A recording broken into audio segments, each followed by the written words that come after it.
Assalamualaikum warahmatullahi wabarakatuh.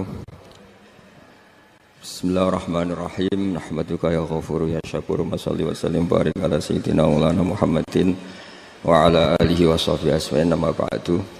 Itu kita harus bangga dengan yang namanya sujud, itu harus bangga. Sampai diistilahkan apa? Laula kaya zinatal wujudi ma toba aisi wala wujudi wala taronnam tu napa fi sholati wala ruku'i wala. Andekan ndak ajaranmu ya Rasulullah, saya ini ndak pernah menikmati sujud dan tidak pernah nikmati rukuk. Jadi syarat saya sujud itu ora sekedar kowe metek anggota itu boten, harus ada taronnum, harus ada kenikmatan yang luar biasa. Karena sujud ini yang menjadikan kita nanti di surga. Sujud ini yang menjadikan kita layak masuk surga. Sujud ini pula yang menjadikan kita sah disebut umat Kanjeng Nabi Muhammad sallallahu alaihi wasallam. Ciri utama umat Nabi ora kok kemenangan politik atau kemenangan dunia betul, tapi tarohum ruk'an sujud. Umat yang kamu lihat sebagai yang rukuk, sebagai yang sujud.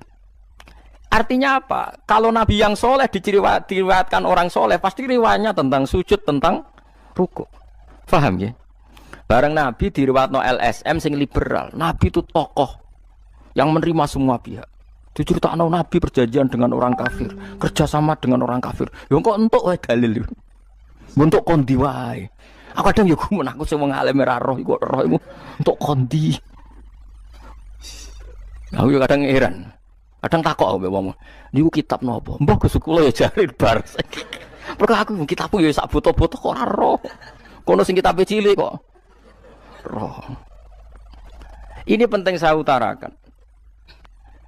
Mulane kula teng donya, kula nggih di bojo, nggih syukur, di anak nggih syukur. Tapi aku paling syukur kok kita ditakdir napa sujud. Mergo iku yang identitas kita. Ya ayyuhalladzina amanu ruk'u wasjudu wa'budu rabbakum. Kowe nek iman tenan ciri utamane rukuk, ciri utamane sujud. Saiki mboten. Orang itu ndak nikmati rukuk dan sujud. Bedino sholat tetap ngeluh, ora di duwe utangnya akeh. Mestinya ketika nganggap sujud itu segala-galanya, ditakdir sujud itu senengnya bukan Nabi itu nak nyifati sujud saking senengnya. Hatta takuna sajdatul wahidah khairan minad dunya wa ma fiha. Sehingga satu sujud lebih baik dari dunia dan seisinya. Coba sekarang, nanti kamu di akhirat, identitas kamu yang menjadi sah masuk surga itu hanya sujud kamu. Tapi kita sujud itu biasa wae, seakan-akan ndak nikmat Allah yang luar biasa untuk duit akeh. Ini kan markai tenan. Markai tenan, entek oleh markai. Ini apa-apaan? Kan aneh, Allah mengatakan sujud itu spesial, kemudian kita nyifati sujud hal yang biasa. Aneh, berarti kamu mensifati sesuatu tidak dengan sifat yang diberikan Allah dan Rasul. Allah mensifati sujud itu luar biasa. Mulane kula nu salat iku seneng makmum. Kula sujud itu nikmat tenan. Ya sujud itu wis ngene iki. Mulane kula nu yakin di antara barokahnya Habib saya itu karena melanturkan beberapa syair yang itu mudawan itu dibukukan ulama-ulama dulu kayak tadi. Laula kaya zinatal wujudi ma toba aisi wala wujudi wala taronnam tu fi sholati wala ruku'i wala sujudi. Taronnam tu nyanyi-nyanyi kecil. Maknane ora sekedar ya tentu ndak nyanyi. Ngono wis dandutan apa sujud boten. Maksudnya iku menikmati taronnam itu. Kok ora iku sujud perucat gak jelas. Masyaallah ya kok do urip. Kula niku heran. Itu tenang. Coba sekarang sampean lihat surat Fatah yang di akhir. Sifat umatnya Nabi itu apa coba? Tarohum ruk'an sujud. Orang-orang yang kalau kamu melihat aktivitasnya itu ruk'an, melakukan rukuk sujud. Memang kita punya ambisi politik menguasai Indonesia atau apa, enggak apa-apa itu, tapi setelah rukuk dan sujud. Bahkan kalaupun kita berpolitik demi supaya rukuk enggak dilarang, sujud enggak dilarang. Semua porosnya demi napa sujud. Mulane surat Iqra dimulai dan ditutup dengan wasjud waqtari. Sekarang enggak. Umat Nabi ngomong fadhil sujud do pelo. Pelo bisu. Ngomong fadhil sujud wis ra iso. Padahal sujud ini yang identitas kita. Kita masuk surga itu karena sujud. Bahkan ketika kita masuk neraka, iku neraka sing rawani iku walam takulin nar atharos sujud. Neraka itu tidak berani makan bekas-bekasnya. Kayak apa kalau yang sujud itu bathuk kamu, tangan kamu, dengkul kamu, terus hati kamu, fisik kamu. Mana nak sujud, Nah cara fikih sujud itu kan sementing anggota pitu nempel. Gini ku napa al-jabha wal yaden warukbaten wal qadamen. Berarti pitu kan bathuk sitok, pira gen telapakan loro, dengkul loro terus apa? Delamaan sikil loro. Kemudian ulama ada mengatakan harus ma'ata hamulin yasir, sedikit ditekan. Mbok ukurane nganti ngecap ora roh, pokoke niku ukurane ku ditekan apa? Sedikit. Oke. Tapi sebetulnya kalau kamu fair, itu hanya syarat cara fikih. Nah cara Kanjeng Nabi zaman sugeng nak sujud nganti gitu anen. Kulo nu cek apal. Ya Allah sajadalaka wajhi wa sam'i wa basori wa mukhi wa asmi wa sya'ri wa mastaqallat bihi qadami. Nabi nak sujud, ya Allah, jasad saya ini sujud kepada Engkau. Disebut semua. Sya'ri rambut saya, asbi sumsum saya. Sajadalaka wajhi wa sam'i karuan ya, wa basori wa mukhi sumsum saya, wa asbi sendi-sendi saya, wa sya'ri rambut. Iku nunjukno nek iso ke sujud itu total. Mulane kula suwun iku pentinge wong saleh disejarahno wong napa saleh. Para habaib sing saleh-saleh iku nak nyejarahno nabi iku sejarah bahwa nabi itu laula kaya zinatal wujudi matoba aisi wala wujudi. Mane umpama ora didikane jenengan uripku ora ana gunane. Matoba aisi uripku ora ana gunane, ora ana enake blas. Wala wujudi wujudku ya ana gunane. Kenapa ora ana gunane? Mergo kula ora iso wala taron namtu fi sholati wala ruku'i wala sujudi. Tapi kowe ora perlu alim paham koyo ngene ora perlu. Wis aku joget tok las ra apa-apa. Sing penting aja wis ra paham malah ngaram-ngaramno bid'ah. Bocah kok kecangkemane ngono. Tapi kula pastikan, tapi nanti kalau orang soleh enggak diriwayatkan orang soleh, sing dilihat ya sisi-sisi yang tidak khasnya kesalian itu. Taruh saja misalnya gini, Mbah Hamid Pasuruan soleh, Mbah Mun soleh, Mbah Dola Barwani soleh, disejarahno rapati soleh, tamune akeh, diterima semua pihak. Mulane uripe kepenak, mesti ngono le nyejarahno. Tapi nek sing nyejarahno wong soleh, keselah tetep mulang. Walim iso maca kitab takrib, istiqomah maca ihya. Lah kula nak kenal Mbah Hamid ning misanane mbah kula. Santri-santrine sing saleh nyetakno. Mbah Hamid wis ora tau karek iku salat tahajud, nak duha ning kene, senengane maca burda. Bapak kenangane senengane dijak ning kamar, dijak ngaji tafsir. Ya mesti seputar kesalehan. Diceritakno wong rapati saleh, kebesaran. Tamune wae. Wong rono pejabat yo. Sopo ae. Wae top. Tapi manane tamune? Akeh bar. Lah ngono ae presiden, menteri, gubernur tamune akeh. Artis yo tamune. Oke. Makanya kula kepengin nggih sejarahnya orang soleh itu orang soleh harus ikut ngomong biar tahu sejarah khasnya antar orang apa? Termasuk tadi nyifati Nabi itu laula kan apa? Ya zinatal wujudi ma toba aisi wala wujudi wala taron namtu fi sholati wala ruku'i. Anak kula Hasan tasbihah terus anak kula sing cilik jenenge Milan niku kula kan ngapalno sak nadzuman Imam Syafi'i. Padahal iki alit ya alhamdulillah do hafal. Imam Syafi'i iku rumangsa Imam Syafi'i mu ahli fikih kok sampeyan niku mboten dekne yo ahli tasawuf ahli hakikat. Niku nadzuman sing kula kan ngapalno niku Imam Syafi'i niku laqad mananta ala qalbi bi ma'rifatin bi annaka wahudul ala'i wal qudusi wa ma taqallabtu min naumi wa fi sinati illa wa dzikruka bainan nafsi wan nafasi. Ya Allah, sungguh nikmat Engkau itu besar karena Engkau memberikan aku satu kenikmatan. Di mana kenikmatan itu saya tahu bahwa Engkau adalah dzul ala'i wal qudusi, zat pemberi nikmat dan yang suci. Wa ma taqallabtu min naumi wa fi sinati, kula niku turu ora tau molak-malik awakku. Ora tau molet orang Jawa. Illa wa dzikruka bainan nafsi wan nafasi, kecuali saya ingat Engkau di antara nafas-nafasku ini.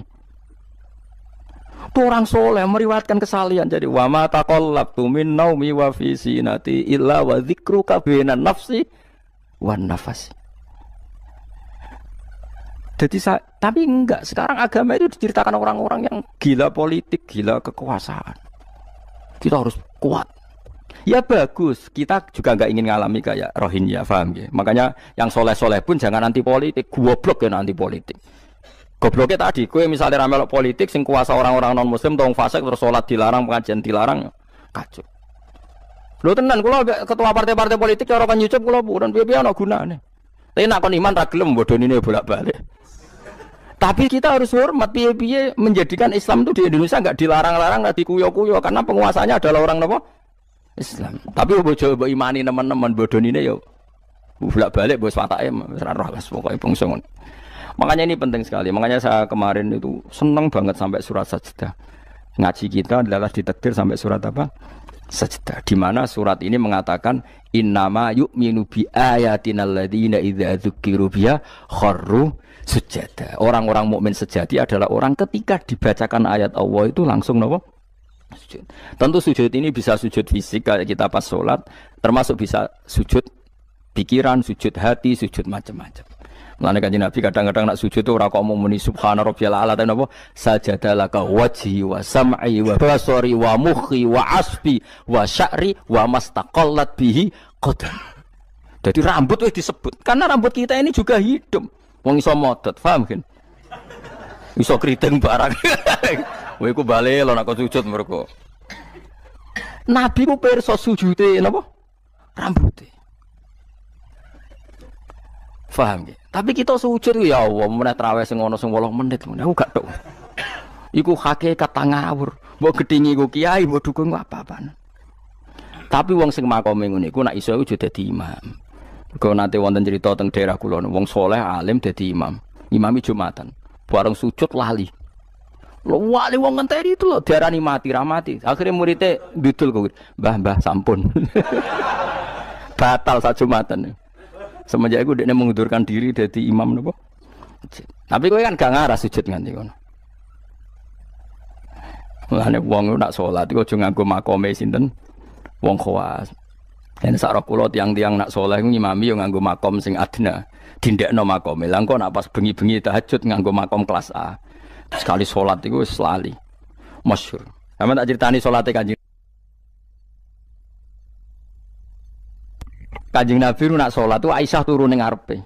Ya matang-matang ngono ning ngarepe. Ayo Aisyah.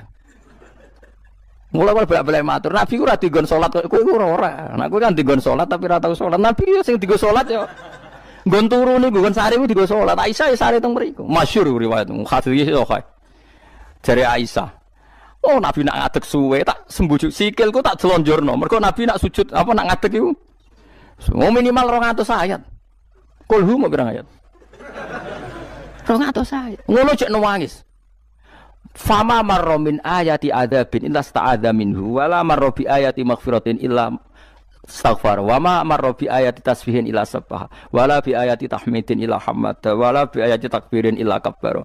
Setiap lewat ayat tasbih dia baca tasbih. Setiap lewat ayat istighfar dia membaca. Jadi misalnya subbihisma rabbikal a'la subhanallah subhanaka ya Allah. Nggak pas maca ayat intu azibhum fa inna ibadu ya Allah lakal hamdu wa lakal mulku ya Allah wa ma'fuan nangis. Dari Aisyah ngerti paling suwe tak sodoro sikilku.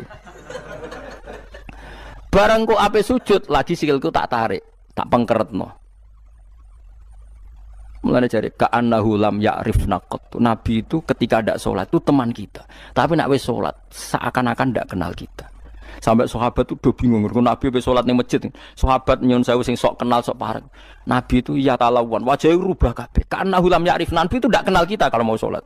Saking haibahnya mau sowan Allah Subhanahu wa ta'ala. Tapi setelah sholat baru Nabi happy.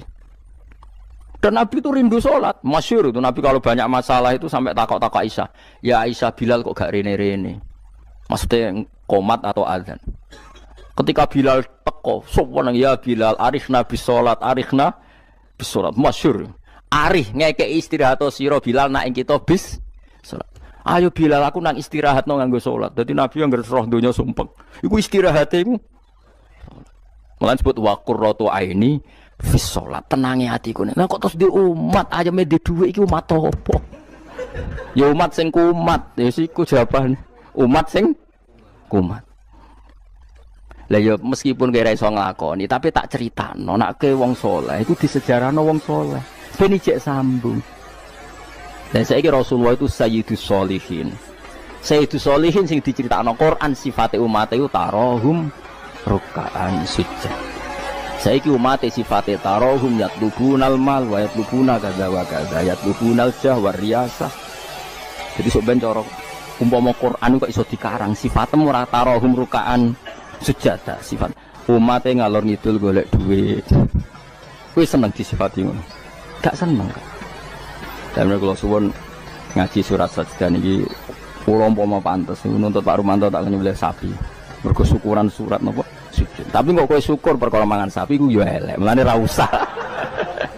Wong ngaji kok syukur perkara nyembelih apa? Sapi. Mulane ra usah. Kula nu khatam Kyai Kampe disyukuri. Nganti saiki ora disyukuri. Pangeran ya bener ra disyukuri. Ben syukure mergo khatam hitam ora perkara nyembelih sapi. Tapi insyaallah kuat asline kuat. Bangune ra kuat sak menaki urunan 5.000 cukup. Golekno sapi kuru ampun. Terus sapi sing wis kesemper. Tapi kula suwun, ya melane kula suwun aja geman mengabaikan sejarah versi wong soleh. Termasuk versi ya tiang-tiang soleh. Cek saking kalangan habaib, cek sing kalangan ulama. Pokoknya tiang-tiang napa soleh itu khas. Cara seneng Nabi itu khas. Kowe iso nyifati Nabi kayak tadi, laula kaya zinatal wujudi ma to ba'isi wala wujudi wala taron namtu fi sholati. Jajal Kanjeng Nabi versi wong-wong politikus malah diseru. Nabi itu pemersatu pan Arabik. Dulu Arab itu gini-gini, setelah ada Nabi, iku iya sifatnya Nabi, tapi gua apa mbok omah ngomongno, kowe sujud ra iso kok ngomong ndok dinti. Pertama Iqra turun ya wasjud. Iku variasi-variasi setelah ada kekuatan politik, ono variasi-variasi sifat-sifat Nabi yang datang kemudian, tapi sifat permanennya ya wasjud waqtar. Paham maksudnya? Paham tenan to? Paham ya alhamdulillah. Soalnya nek sing ora paham ya mbok paham, ben nyenengno guru. Nyenengno guru ku ibadah. Pokoke eling-eling surat Fatah sing akhir napa? Tarahum rukaan sujud. Walahum lan ora ana te wong akeh yung dzuruna dikai tempo sapa wong akeh. Yumhaluna tegese dikai tempo sapa wong akeh li taubatin krana tobat au ma'diratin utawa ngekeki alasan. Fa'arid mongko mengo sira anhum sanging kufar wan tadzir lan ngenteni ana sira. Misale inzalal adzab ing turune siksa bimiklan kufar. Innahum satamne wong kafir ya muntadziruna ngenteni sapa wong kafir. Bika ing sira wong kafir ngenteni misalnya hadis samautin ing terjadine kematian atau anyare kematian auqatin utawa terjadine pembunuhan. Bismillahirrahmanirrahim. Afaman kana mu'minan kaman kana fasika. Afaman kana mu'minan kaman kana fasikal la yastawun. Ammal ladzina amanu wa 'amilus sholihati falahum jannatul ma'wa nuzulam bima kanu ya'malun. Wa ammal ladzina fasaqu fama'wahumun nar. Kullama aradu ay yakhruju minha u'idu fiha wa qila lahum dzuqu 'adzaban nar. Dzuqu 'adzaban nar alladzi kuntum bihi tukadzibun. Afaman kana, afaman ana ta utahi wong. Wong sapa wae, kana kang ana sapa man. Ana iku mukminan, iku wong sing mukmin, sing percaya kebenerane Allah lan Rasul. Iku kaman kaya dene wong kana kang ana sapa man iku fasikon, iku wong sing fasik utawa wong sing kafir. Kula baleni malih. Afaman ana ta te wong kana kang ana sapa man iku mukminan mukmin. Manane mukmin ku benerno apa sing digawa Allah lan Rasul. Iku kaman kaya dene wong kana kang ana sapa man iku fasikon iku fasik utawi kafir. La yastawun, ora padha sapa wong mukmin lan wong fasik. Ail mukminuna tekse pira-pira mukmin wal fasikuna lan pira-pira fasik. Ammal ladzina amanu anapun te wong sing iman wa amilu lan nglakoni sapa alladzina as-sholihati ing pira-pira amal saleh. Wong iman lan nglakoni amal saleh falahum mongko iku berhak, mongko iku keduwe alladzina amanu jannatul ma'wa te entuk swarga kang dadi panggonane utawa swarga-swarga kang dadi nggon panggonane. Nuzulan tur khale tumurun. Khale dadi sogatan, khale dadi penghormatan. Huwa te maknane nuzul ku ma perkara yu adu kang den sogatno apa ma kang disuguhno apa ma lidolfi krana tamu. Bima sebab perkara kanu kang ana sapa wong akeh ya malu nang lakoni sapa wong akeh. Wa ammal ladzina anapun te wong akeh fasaku kang padha fasik sapa ladzina. Fasik ku maknane fasik. Temriki fasik bil kufri fasake kelawan kafiran. Wah ini gak apal loh, kalau kados ngaji kalau wingi, pokoknya angger fasek disebut Quran kok ahli neraka, buatan kok faseknya sampean buat ini fasek ringan, nih fasek medium nih, fasek sing ahli neraka bil kufri wat takdifi, wah apal loh, wah angger fasek kok ahli neraka, mana apa fasek kekafiran, lan fasik nggorohno Allah lan apa Rasul. Tapi nak fasik kaya sampean bodoni wae enteng. Dak kok teras swarga ijek-ijek mlebu. Dak kok pager-pager terus napa? Mlebu nggih araf nggih kecantol-cantol mungkin ngono. Mbok jongkrono sithik mun nduk swarga ngono. Oh, angger fasik jelas. Mulane kula wingi ngotot. Ciri khas ahli sunnah niku darani ahli neraka iku kafir. Napa? Mulane mriki fasaku napa bil kufri wa takdzibi. Fasike kelan nglakoni kekafiran lan gorono Allah. Kowe kafir to ora? Mboten. Kowe tau gorono Allah Rasul. Nak bodoni kanca. Bolak-balik lah. Iku urung kafir wenteng. Mergo yo kene tau dibodoni padha wae kan mau wales-walesan ngono napa? Sesama saling bodoni ya. Gak usah saling napa dendam. Fasaku bil kufri kelan kekafiran. Jadi ngeten nggih kula terangno nggih masalah madzhab ahli sunnah nggih. Sampeyan kok aja terjebak training aswaja terus. Aswaja trainingnya pokoknya kadang tahlil ahli sunnah atau mboten enten ngoten kaidah ngoten.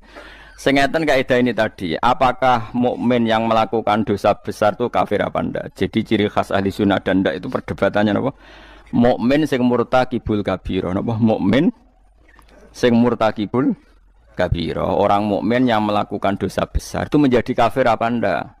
Ahli sunnah berpendapat tidak menjadi kafir. Sementara yang khawarij yang lain berpendapat menjadi kafir. Nah, Imam Suyuti, Imam Ghazali, Imam Syafi'i semua itu ahli sunnah. Sehingga kalau ada orang kok ahli neraka, niku mesti maksiate iku bil kufri wa takdzibi. Alasan Imam Syafi'i sak bala-balane niku sak ulama sak kancane niku wong nak wis kadung bener diridani Allah. Niku sifate ora kok ora tau salah. Kula baleni malih nggih. Wong nak wis bener diridani Allah, niku sifate ora kok gak tau salah iku ora. Nek Allah seneng kowe, iku statusem wong-wong sing liyukaffirawau anhum aswa allazi amilu. Engko amal elek ndelalah didadekno di sepuro sinten? Allah. Carane piye ya? Carane ku gawe poin. Misale ngeten, sampeyan ngobet mbek cawe wedok. Cawe wedok wis seneng banget kowe. Sementing ke komitmen aja zina. Tapi sampean aja takok kula, berarti SMS-an angsal Gus. Jawel angsal yo aja takok ngono.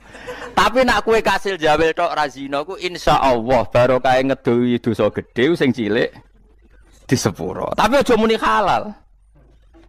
Yo aja muni halal, yo aja lakoni nek iso. Cuma iki cerita. Ana wong seneng cawe wedok banget. Tapi dia ini sukses ninggalno napa? Zina. Tapi ora sukses ninggalo jawil atau SMS-an misalnya. Tapi kok jumni halal lho ya. Wong kula ora muni halal kok mbok riwayatno halal. Niki rak ngaji ilmu. Mergo di antara jatah di sepuro apa alladzina napa mboten niku intajtanibu kaba'ira matun hauna anhu iku nukafir angkum sayiatikum. Nak kowe sukses ngilangi sing gedhe insyaallah muga-muga sing cilik iku di sepuro. Misale kula gubething ruhin, maksimale kan mateni. Mata ini kan dosa gede tak hindari, mau ngenyek tok bocah kriting ndek. Lah iku yen yo dosa ngomentari ngono iku kan. Tapi luwe apik timbang gedeng diimplementasekno membunuh. Jadi misalnya gedeng wong, opsi tertinggi kan mata ini. Misalnya gak mata ini bacok sikile atau bacok tangane kan berat. Wah iki ditinggalo kabeh mau karek ngrasani gremeng nyek. Lah iku lumayan. Senajan to ngrasani ya tetep dosa, tapi lumayan. Mulane kiai-kiai rata-rata yang ngrasani mergo mangkel lu nek ora diomongno dadi udun. Nah, akhirnya ngrasani. Kiai-kiai anggere mbok tamoni critakno lawan politike, mesti ngrasani to ora? Ngrasani. Mergo nek diempet ya dadi udun. Tapi ku luwih apik timbang mateni. Misalnya kula kiai yang jenis seperti ini. Roh metode wong seneng Quran lewat konser, lewat MTQ mesti ngritik. Bar wanita ora seneng nek ono MTQ dikritik. Ya ngrasani, tapi apik niate. Lah kok sing seneng MTQ ya ngrasani iki sing kaya kula. Wah, wong kok gak gelem siar. Quran iku buta siar, wong Islam buta siar. Ya sak muni-munine lho pokoke. Iki kan ya rasan-rasanan. Sampai sementing gak santet-santetan ngono maksude. Lah iku disebut apa? Intajtanibu kaba'ira matun hauna anhu iku insyaallah nukafir angkum sayiatikum. Jika kamu sukses meninggalkan dosa-dosa besar, yang kecil insyaallah dimaafkan. Ini penting saya aturkan. Nah, kalau orang baik itu syaratnya tidak pernah dosa, berarti sekali dosa dia jadi kafir. Ini masalah bagi ahli sunnah. Nah, niki penting kula atur. Mergo critane ngeten nggih, wong nak bakate saleh, mabuke ning masjid. Bodoni yo santri, mergo dekne ora duwe kanca geng. Akhire korbane yo santri. Mergo dekne bodoni wong liya, wong abangan, preman ora kenal. Sing dikenali santri. Akhire korban bodoni yo. Ya kula kiai bodoni wong ya bolak-balik. Tapi kula ora tau sambat, pancen jatahe mun kadang-kadang kebodhon yo jatah. Sampeyan kula critani, zaman Nabi ku ana wong jenenge Abdullah. Niki hadis sahih teng Bukhari wonten, teng pundi-pundi wonten. Wa kana yulaqabu khimaron. Ndek niku sampe nak ngundang kanca-kancane niku khimar. Wa kana yudhiku Rasulullah wa kasiron. Ndek niku senengane guyokno Kanjeng Nabi. Kanjeng Nabi orang yang sering serius iku mergo mimpin perang macam-macam nak roh dolah iki guyu. Kancane ra ngundang dolah tapi niku iku nak mabuk ini masjid Kanjeng Nabi. Mboten trimo masjid mriki mboten. Masjid Kanjeng Nabi. Ngefly. Anggere takok, kowe wong fasik kok ora ning terminal ta dalan ning masjid. Aku nak ora Nabi ku ngeluh. Tapi yo aja minum gak ngregani Nabi. Aku tak ora minum yo ngeluh. Angel gak? Akhirnya singkat cerita, Nabi itu profesional, masih santri ini nak salah ditakzir. Takzirane Syaribul Khamri ku gak ada batasnya. Gak ada ukurannya, memang di Quran gak ada. Sehingga kadang Nabi yo jilid 20 kali, kadang 80 kali. Bil jaridi wan ni'al. Ini sing khusuk-khusuk ngrungokno hadis iki. Jarid niku napa? Apa gen pelepah napa? Kurma wan ni'al sandal. Dadi ana sahabat sing saleh-saleh iku ditabuki mbek sandal, kadang ambek. Tapi bariku ya ngono meneh. Nganti sing jilid ku bosen. Jadi cara ning Aceh polisi syariate nganti napa? Bosen. Singkat cerita ada sahabat yang ngomentari begini. Ya khimar ya mal'un. Pokoknya di kowe iku khimar, kowe iku mal'un. Saya masih ingat betul teksnya itu, kamu ini mal'un, orang yang dilaknati Allah. Nabi duka. La tal'anuhu fa innahu yuhibbu wa rasul. Lagu dalil ahli sunnah, kamu jangan melaknati dia fa innahu yuhibbu wa. Orang ini meskipun peminum arak itu senang Allah dan Rasul. Saya masih ingat betul takbir yang ada di kitab Ihya. Takbirnya begini, falam yukhrijhu bil maksiati anil mahabbah. Nabi tidak mengeluarkan dia dengan melakukan maksiat dari status mencintai Allah dan Rasul. Sebab itu ahli sunnah sepakat, orang maksiat itu bukan kena sifat atau kena status, dia memusuhi Allah dan maksiat itu gawan kita dhaif. Misalnya ngene, kowe ora cah wedok iku eling terus nganti 2 jam. Bareng Allahu Akbar takbir ra eling Allah. Terus berarti luwih seneng cah wedok timbang Allah. Wong ambek Allah ora eling mbek cah wedok. Ora iso ngono, kowe seneng cah wedok iku gawan nafsu, yen gak bakat wali. Paham nggih? Akhire eling terus ra iso lali.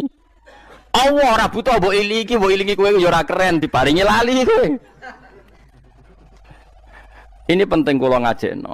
Kula baleni malih. Sama siapa takbirnya di Ihya di beberapa kitab ahli sunnah. Falam yukhrijhu bil maksiyah anil mahabbah. Orang ini tidak dihilangkan sifat mahabbahnya kepada Allah dan Rasul hanya karena nama maksiat. Karena maksiat itu gawan bodoh, gawan lali, gawan ngebet, gawan macam. Misalnya kayak dia anak papat, bojomu setia, katut rondo.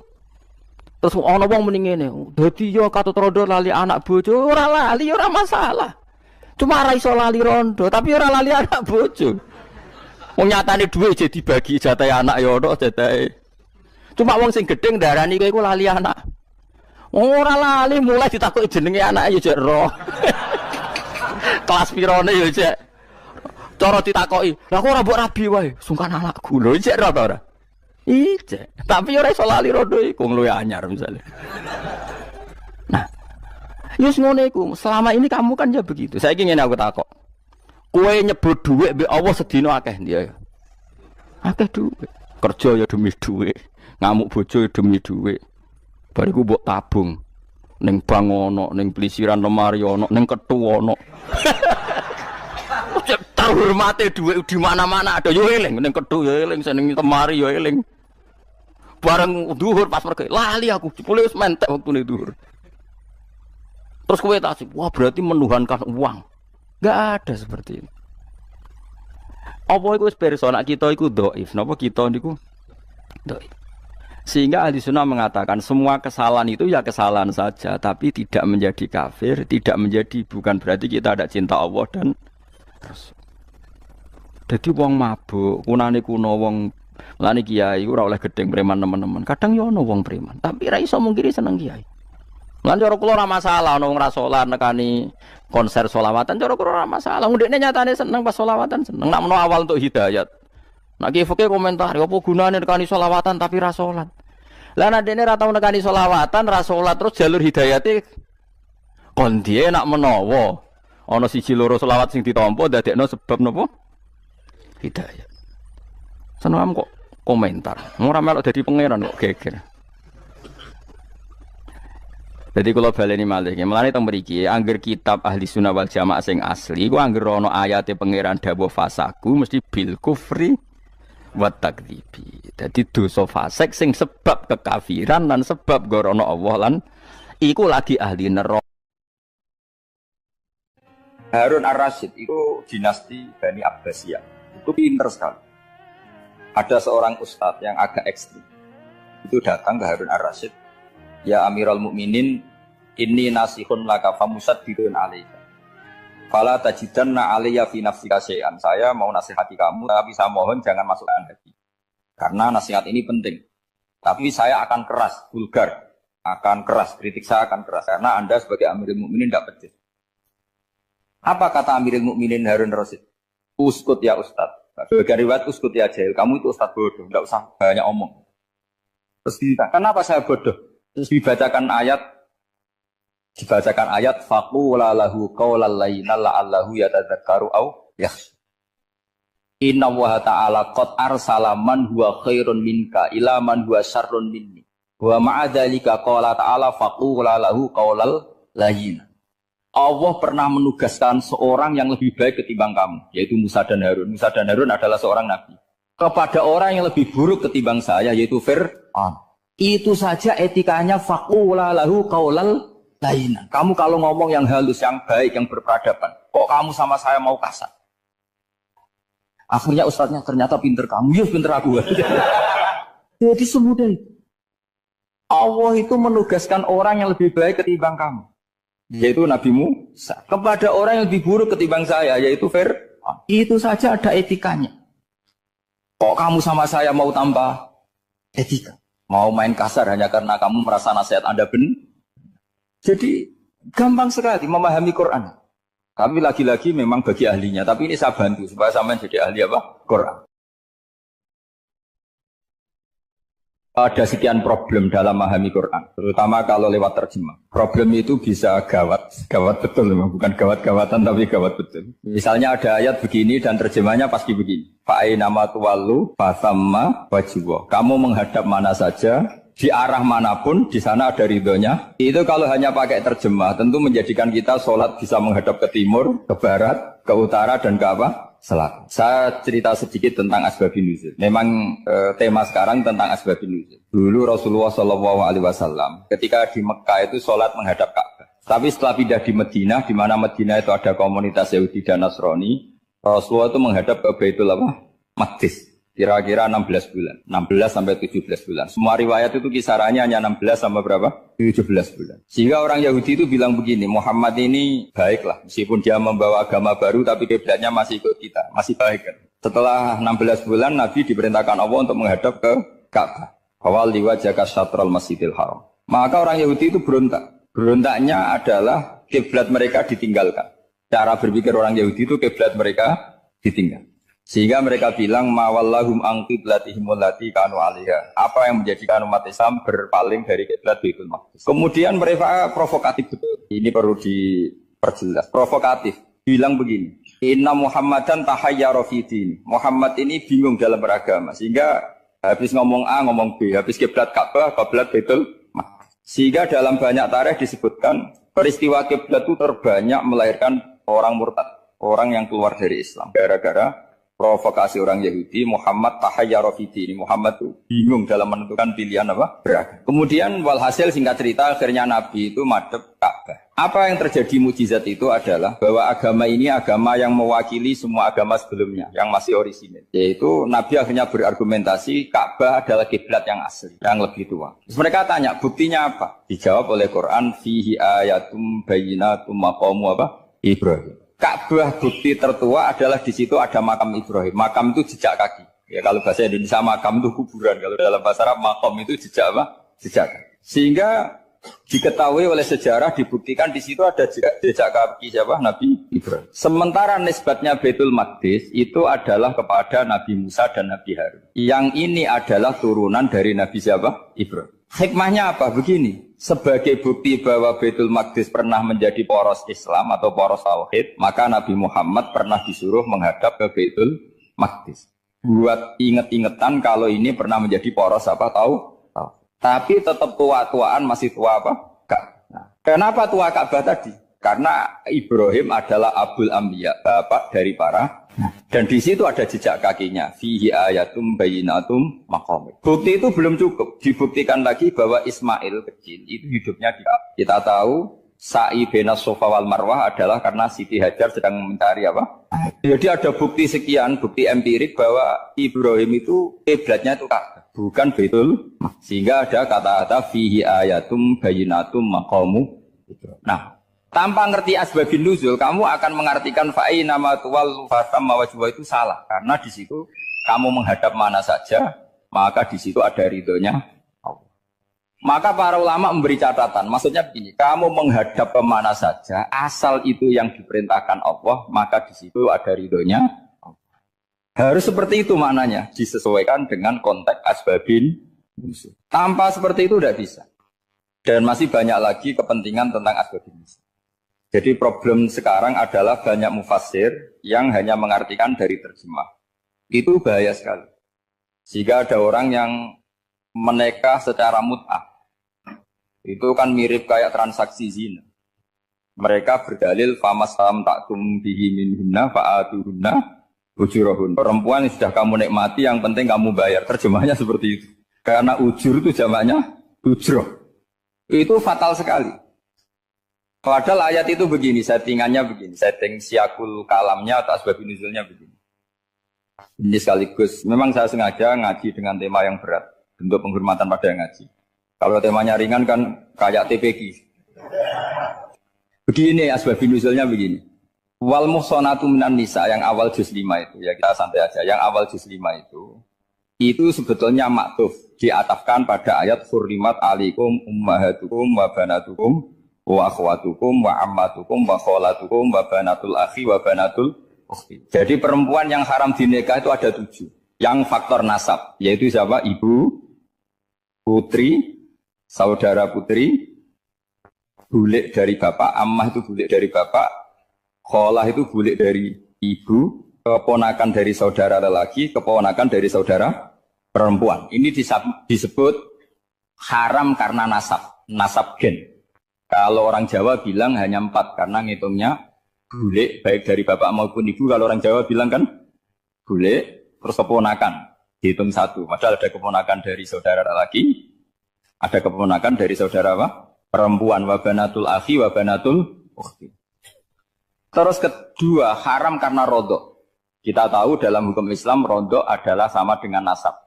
Jadi ibu yang pernah menyusui kamu berarti jadi ibu kamu. Dan saudara sepenyusuan berarti menjadi saudara kamu. Ini disebut wa ummahatukum allati arda'nakum wa akhwatukum minar radha'. Terus ketiga haram karena musaharah, karena besanan. Jadi pagi ini misalnya saya nikah dengan Sri, bilang qabil tu nikaha wa taswidaha bil mar'il matur. Setelah nikah dengan Sri ini otomatis ibunya dia menjadi mertua. Otomatis haram saya apa? Nikah. Ini namanya haram karena musaharah. Atau kamu punya anak Zaid. Zaid pagi ini akad dengan Sri. Berarti Sri adalah menantu Anda. Otomatis haram bagi Anda. Itu namanya haram karena musaharah, karena bisanan. Itu yang disebut waroba apa haram-haram itu kan saat terus itu wa ummahatu nisaikum.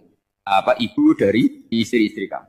Memang ini agak jelimet. Tapi memang syaratnya mufassir harus biasa jelimet. Jangan hanya nyari partai, ayat-ayat untuk kepentingan partai. Wah itu ngeri. Kacau, Quran dipakai kampanye. Terus itu berarti sudah 3 kan? Haram karena nasab, karena rodok, haram karena musuh. Terus yang keempat ini, haram yang bukan karena sebab pada seorang perempuan, tapi karena istri orang. Ini disebut wal muhsanatu minan nisa. Haram menikahi perempuan yang masih milik orang lain. Nah, orang lain yang menikahi ini, istilahnya Allah adalah lelaki yang menikahi perempuan ini adalah lelaki sing muhsinina ghairu musafihin, secara nikah yang sah. Nah, nikah yang sah itu begini dalam hukum fikih Islam. Saya nikah dengan Sri, kalau hanya akad, itu saya wajib bayar mahar hanya separuh. Jadi kalau saya janji bayar 1 miliar, berarti wajib bayar berapa?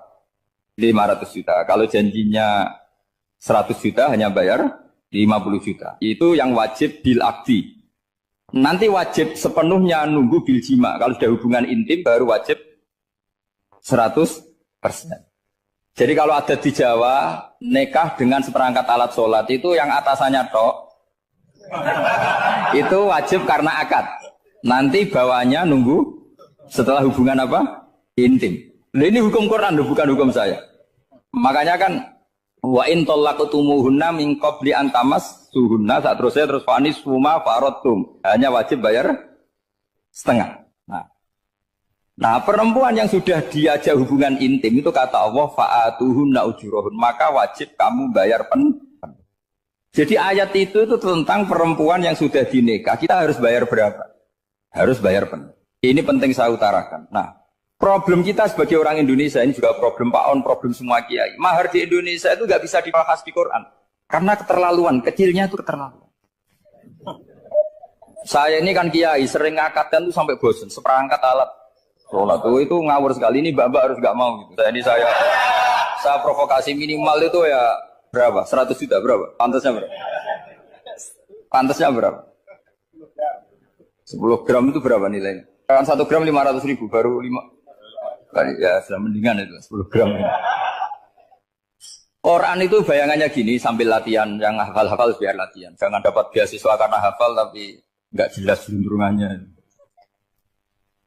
Quran itu bayangannya gini, ini nggak mungkin Quran ini bisa dibaca di Jawa. Wa in aradtum mustibdala zawjin makana zawji wa ataitum ihdahunna qintaran fala ta'khudhu minhu syai'a. Jika kamu nikah sama seorang perempuan, kemudian kamu cerai, maka mahar yang sudah kamu berikan jangan ambil lagi. Karena mahar di Arab itu mahal, 100 juta, kadang mobil Alphard, kadang GMC. Sehingga setelah menceraikan tuh kebayang menarik. Kok enak, dulu saya memberikan itu kan dapat servisnya, sekarang sudah saya cerai, saya tarik. Kalau mahar di Indonesia kan seperangkat alat sholat. Jadi gak kebayang ada kalimat fala ta'khudhu minhu syai'a, jangan ambil lagi. Kebayang ngambil aja enggak? Apalagi kalau nikahnya sudah 2 tahun kan sudah lusuh, sudah. Tapi kalau di Arab itu kebayang karena mahal. Makanya orang Arab suka nikah orang Indonesia karena murah. Jadi bahasa kintoron itu harta yang enggak ternilai. Wa ataitum ihdahunna kintoron. Yang enggak ternilai, mahal betul. Itu pernah saya hitung, ada yang mahar itu 400 juta, ya sekira segitu. Nah makanya setelah dicerai, Allah memperingatkan setelah kamu kasihkan, ya jangan minta lagi. Kenapa kepikiran minta? Karena jumlahnya besar. Kalau di Indonesia kepikiran nggak minta, nggak kepikiran, saking kecilnya. Seperangkat alat sholat, kadang 1 juta. 1 juta itu setelah hubungan intim, sebelumnya yang wajib hanya 500. Itu kan nggak kebayang. Makanya susah ngartikan Quran di Indonesia, kadang susah, karena kadang terlalu. Itu pernah Sayyidina Umar radhiyallahu anhu pernah bilang begini, wahai para perempuan, mahar itu jangan mahal-mahal, kasihan para lelaki. Itu ada perempuan alimah, ya orangnya alim betul. Itu usul langsung gini, ya Amirul Mukminin, laisa dzalika laka ya Amirul Mukminin. Waqad qala ta'ala wa atiitum ihdahunna qintaran. Kamu hanya seorang Amirul Mukminin, tidak berhak bikin aturan pembatasan mahar. Allah saja tidak batasi, kenapa kamu batasi? Jika dulu yang namanya nikahnya Sulaiman Agung atau Jamaluddin siapa Ratu Agung, kalau hadiah sampai tas mahal itu. Ini kan dari bahasa Arab mumtaz mahal. Mumtaz itu istimewa, mahal itu tempat. Dia punya istri yang sangat dicintai, dikasih hadiah mumtaz mahal. Terus ilajo jadi apa? Tas mahal. Itu sama mujitulik labab kalah. Itu kalau cerai kan kepikiran minta lagi. Dikasihkan yang baru. Tapi kalau di Indonesia tidak mungkin karena apa tadi? Seperangkat alat sholat. Udah gitu nyari yang murah lagi. Yang bagus kitanya, bungkusnya yang bagus. Maka nggak mungkin kita maknani Quran tanpa mengenal yang bernama asbabin. Karena makna ayat itu bisa kacau kalau kita tidak tahu asbabin. Yaitu kayak tadi makna fa'ina ma tuwallu fasamma wajhu. Itu maknanya kan kamu menghadap mana saja, boleh saja di sana ada ridhonya Allah. Berarti kan bisa ke timur, ke selatan, ke utara, ke barat. Itu bahaya betul. Sehingga kata ulama harus mengkaji asbabin. Supaya porsi ayat ini sampai semana jauhnya itu kita tahu. Tanpa tahu itu tidak bisa. Begitu juga menyangkut kiblat. Sekarang saya tanya, kemarin kan ramai dulu menak kiblat semuanya diukur dengan GPS. Terus beberapa masjid dikomentari salah karena diukur pakai apa? GPS. Kalau dalam bahasa falak disebut yaumarosdil kiblat. Memang bisa diilmu. Tapi pertanyaannya begini, dari awal Allah ngendikan fawal liwajaka syatral masjidil haram. Kamu yang penting sholat itu menghadap masjid. Masjid itu ya bangunan. Sehingga kata Ibnu Abbas yang diriwayatkan banyak ulama mengatakan Al-Ka'bah kiblatun li ahlil masjid wal masjid kiblatun li ahlil haram wal haram kiblatun li ahlil masyriq wal maghrib. Jadi kalau orang di dalam masjid kiblatnya harus Ka'bah. Di luar masjid kiblatnya asal bangunan Masjid Haram. Tapi di luar sini kayak di Indonesia boleh semua tanah. Kenapa begitu? Kata Ibnu Abbas karena Quran turun di lisanin Arabiyyin mubin. Jadi kalau orang Jogja kalau mau ke Jakarta arahnya kemana? Barat. Itu sebetulnya ketika Anda ke barat itu persis Jakarta apa bisa saja lepasnya itu Pangandaran. Tapi orang itu akan bilang kalau ke barat ya ke Jakarta. Meskipun presisi Anda tepatnya di Pangandaran. Nah kiblat seperti itu asal orang menghadap ke barat itu orang sudah bilang ke nggak usah sedetail misalnya harus pas Ka'bah. Saya pernah debat sama tim ahli Kemenang. Nggak bisa Gus, sekarang ada GPS harus tepat Ka'bah. Terus saya bilang gini, kalau teori Anda benar, berarti semua masjid luasnya maksimal 16 meter. Ka'bah itu luasnya hanya 16 meter. Berarti Masjid Ulil Albab yang pojok sana sama pojok sana, kira-kira itu ya sudah tidak kena Ka'bah. Kalau harus tepat, Ka'bah itu kan diameternya hanya 16. 16 sampai 18 kalau nggak salah. Berarti semua masjid kalau ingin tepat Ka'bah harus pas 16. Kalau terlalu luas pilihannya harus cekung. Kan jadi aneh. Makanya saya itu sering Pak, dulu saya ini biasa debat fikih kalau di tradisi pesantren namanya Basul Masail. Saya punya teman yang paling kurang ajar, yang paling saya kenang dalam panjang sejarah. Dulu itu kalau debat fikih itu ya seru. Kalau aturan fikih kan gini, soft paling baik itu kan soft pertama. Baru kedua, baru tiga. Yang paling keren kan soft awal, soft. Terus teman saya bilang gini Pak, ya kalau gitu gini aja Gus, desain masjid itu memanjang utara selatan. Biar semuanya soft awal. Gara-gara didesain begini kan ada soft 2, soft 3. Apa susahnya? Kita bikin mulai awal supaya masjid itu memanjang utara apa? Selatan. Supaya semuanya soft awal. Ya kalau ada hukum ya diimplementasikan dalam desain bangunan katanya. Itu kan kacau. Terus akhirnya saya jawab, lalu setelah begitu yang paling afdol siapa? Yang dekat imam. Ya sudah, bikin cekung saja kalau gitu. Artinya gini ya, beragama itu yang sehat. Jadi beragama itu berdasar riwayat. Berdasar riwayat, pernah ada ulama yang hitung. Madinah menghadap Ka'bah itu ya tidak pas. Pernah dihitung pakai GPS. Kiblat Madinah ke Ka'bah itu ya tidak pas. Tidak seperti yang pernah dianjurkan Kemenak. Karena apa? Agama ini ngikuti bilisanin Arabiyyin mungkin. Seperti jenengan gini. Semua ini istilahnya apa? Menghadap Gus Bah. Padahal ada yang agak sana, agak sana.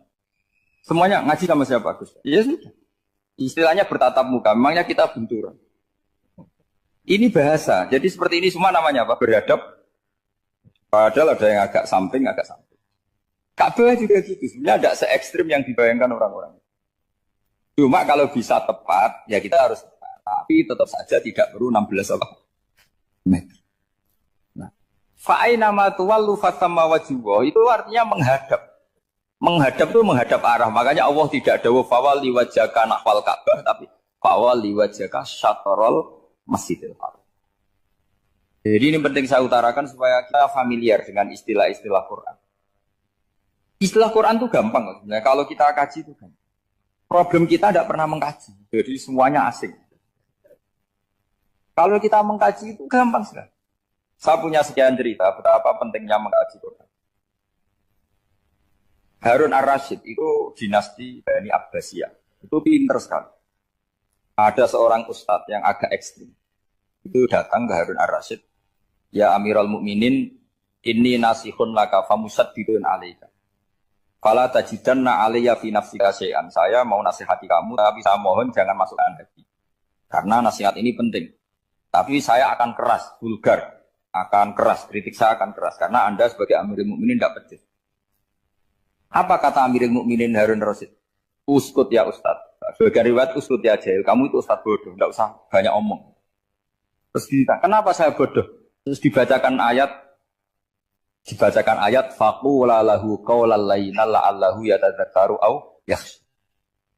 Inna Allaha ta'ala qad arsala man huwa khairun minka ila man huwa syarrun minni. Wa ma'a dzalika qala ta'ala faqula lahu qaulal layyina. Allah pernah menugaskan seorang yang lebih baik ketimbang kamu, yaitu Musa dan Harun. Musa dan Harun adalah seorang nabi. Kepada orang yang lebih buruk ketimbang saya, yaitu Fir'aun.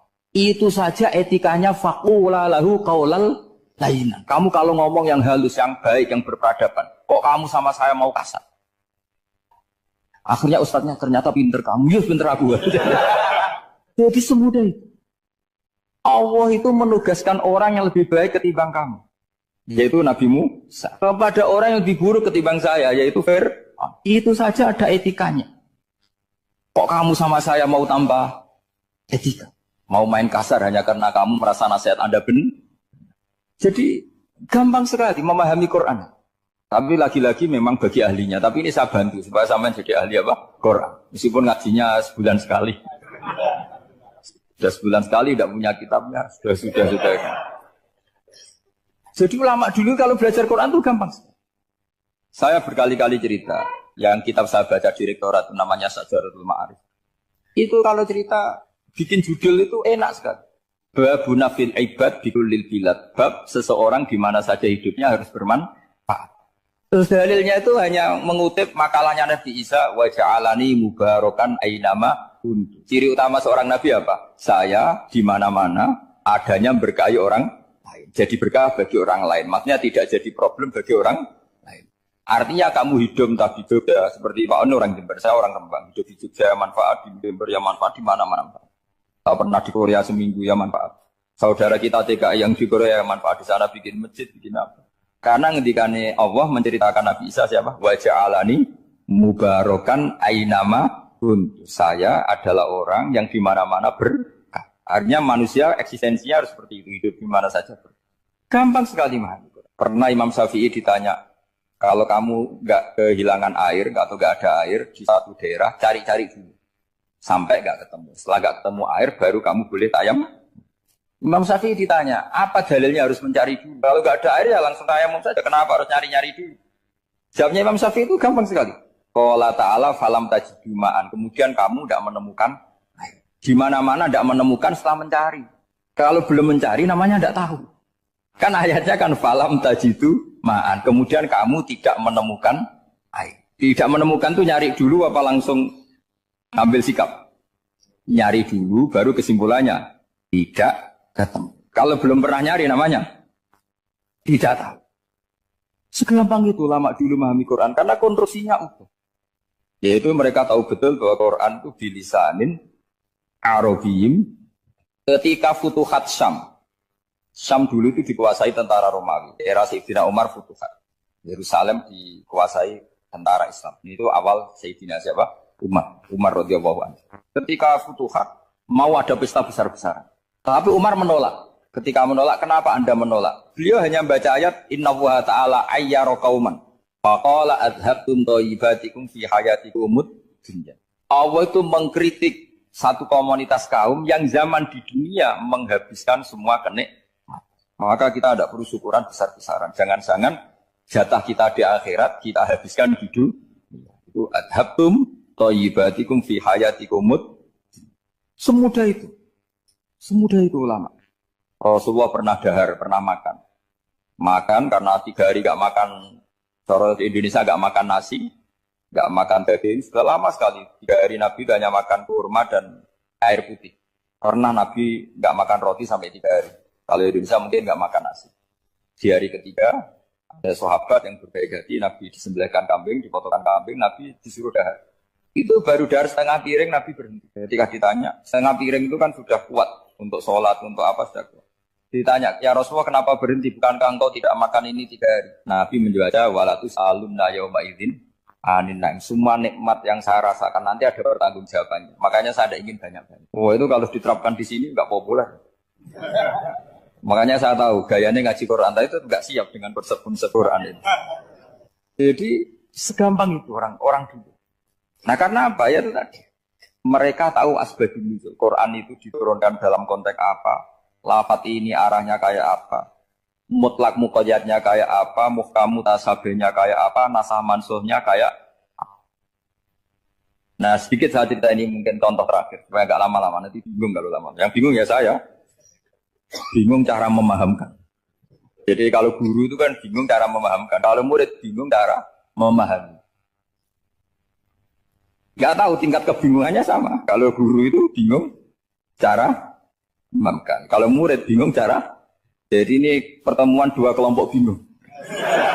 Yang satu bingung cara memahamkan. Yang satu bingung cara. Kalau orang ekstremis bingung cara merusak suasana. Itu nggak benar itu. Ada loh. Rasulullah itu nabi. Itu paling pusing yang ngadepi orang-orang yang ekstrem. Karena apa? Cara berpikir itu lompatannya itu nggak tertib. Jadi nabi itu cara berpikir itu kecerdasan nubuah. Sementara orang ekstrem cara berpikir itu kecerdasan nafsu. Bukan kecerdasan manusia. Kalau manusia masih baik nafsu. Misalnya begini, kalau dalam tradisi nubuah itu. Saya dengan Pak Anu berteman lama. Mulai tahun 2000 berapa. Itu kalau Pak Anu bertamu ke saya, harusnya tidak usah tak kasih makan. Karena sudah dekat. Tapi kalau kenalan baru itu dikasih makan, disangoni. Jadi Nabi itu perilakunya agak unik. Akhirnya ada orang yang cara berpikir itu dangkal. Ya Rasulullah ini tidak fair. Yang iman lama tidak diservis, yang iman baru diservis. Cara berpikir Nabi begini. Seorang Ansor itu kan sering memberi Nabi. Perjuangannya Nabi ditopang orang apa? Ansor. Donatur lah, kira-kira orang Ansor itu donatur. Donatur itu keren. Karena donatur itu artinya al-yadul ulya khairum minal yadis. Sehingga ketika Nabi sudah menguasai negara, menguasai Mekah Madinah, sudah futuh, itu orang Ansor tetap nggak diservis. Yang diservis Nabi itu orang-orang baru masuk Islam, disebut wal mu'allafati qulubuhum atau Islam mu'allaf. Ada 1-2 orang yang protes, tentu yang nggak pinter. Tukang protes pasti tidak pinter. Wong iskal-iskalnya sendiri, otaknya nggak sampai-sampainya sendiri, orang lain disuruh jawab.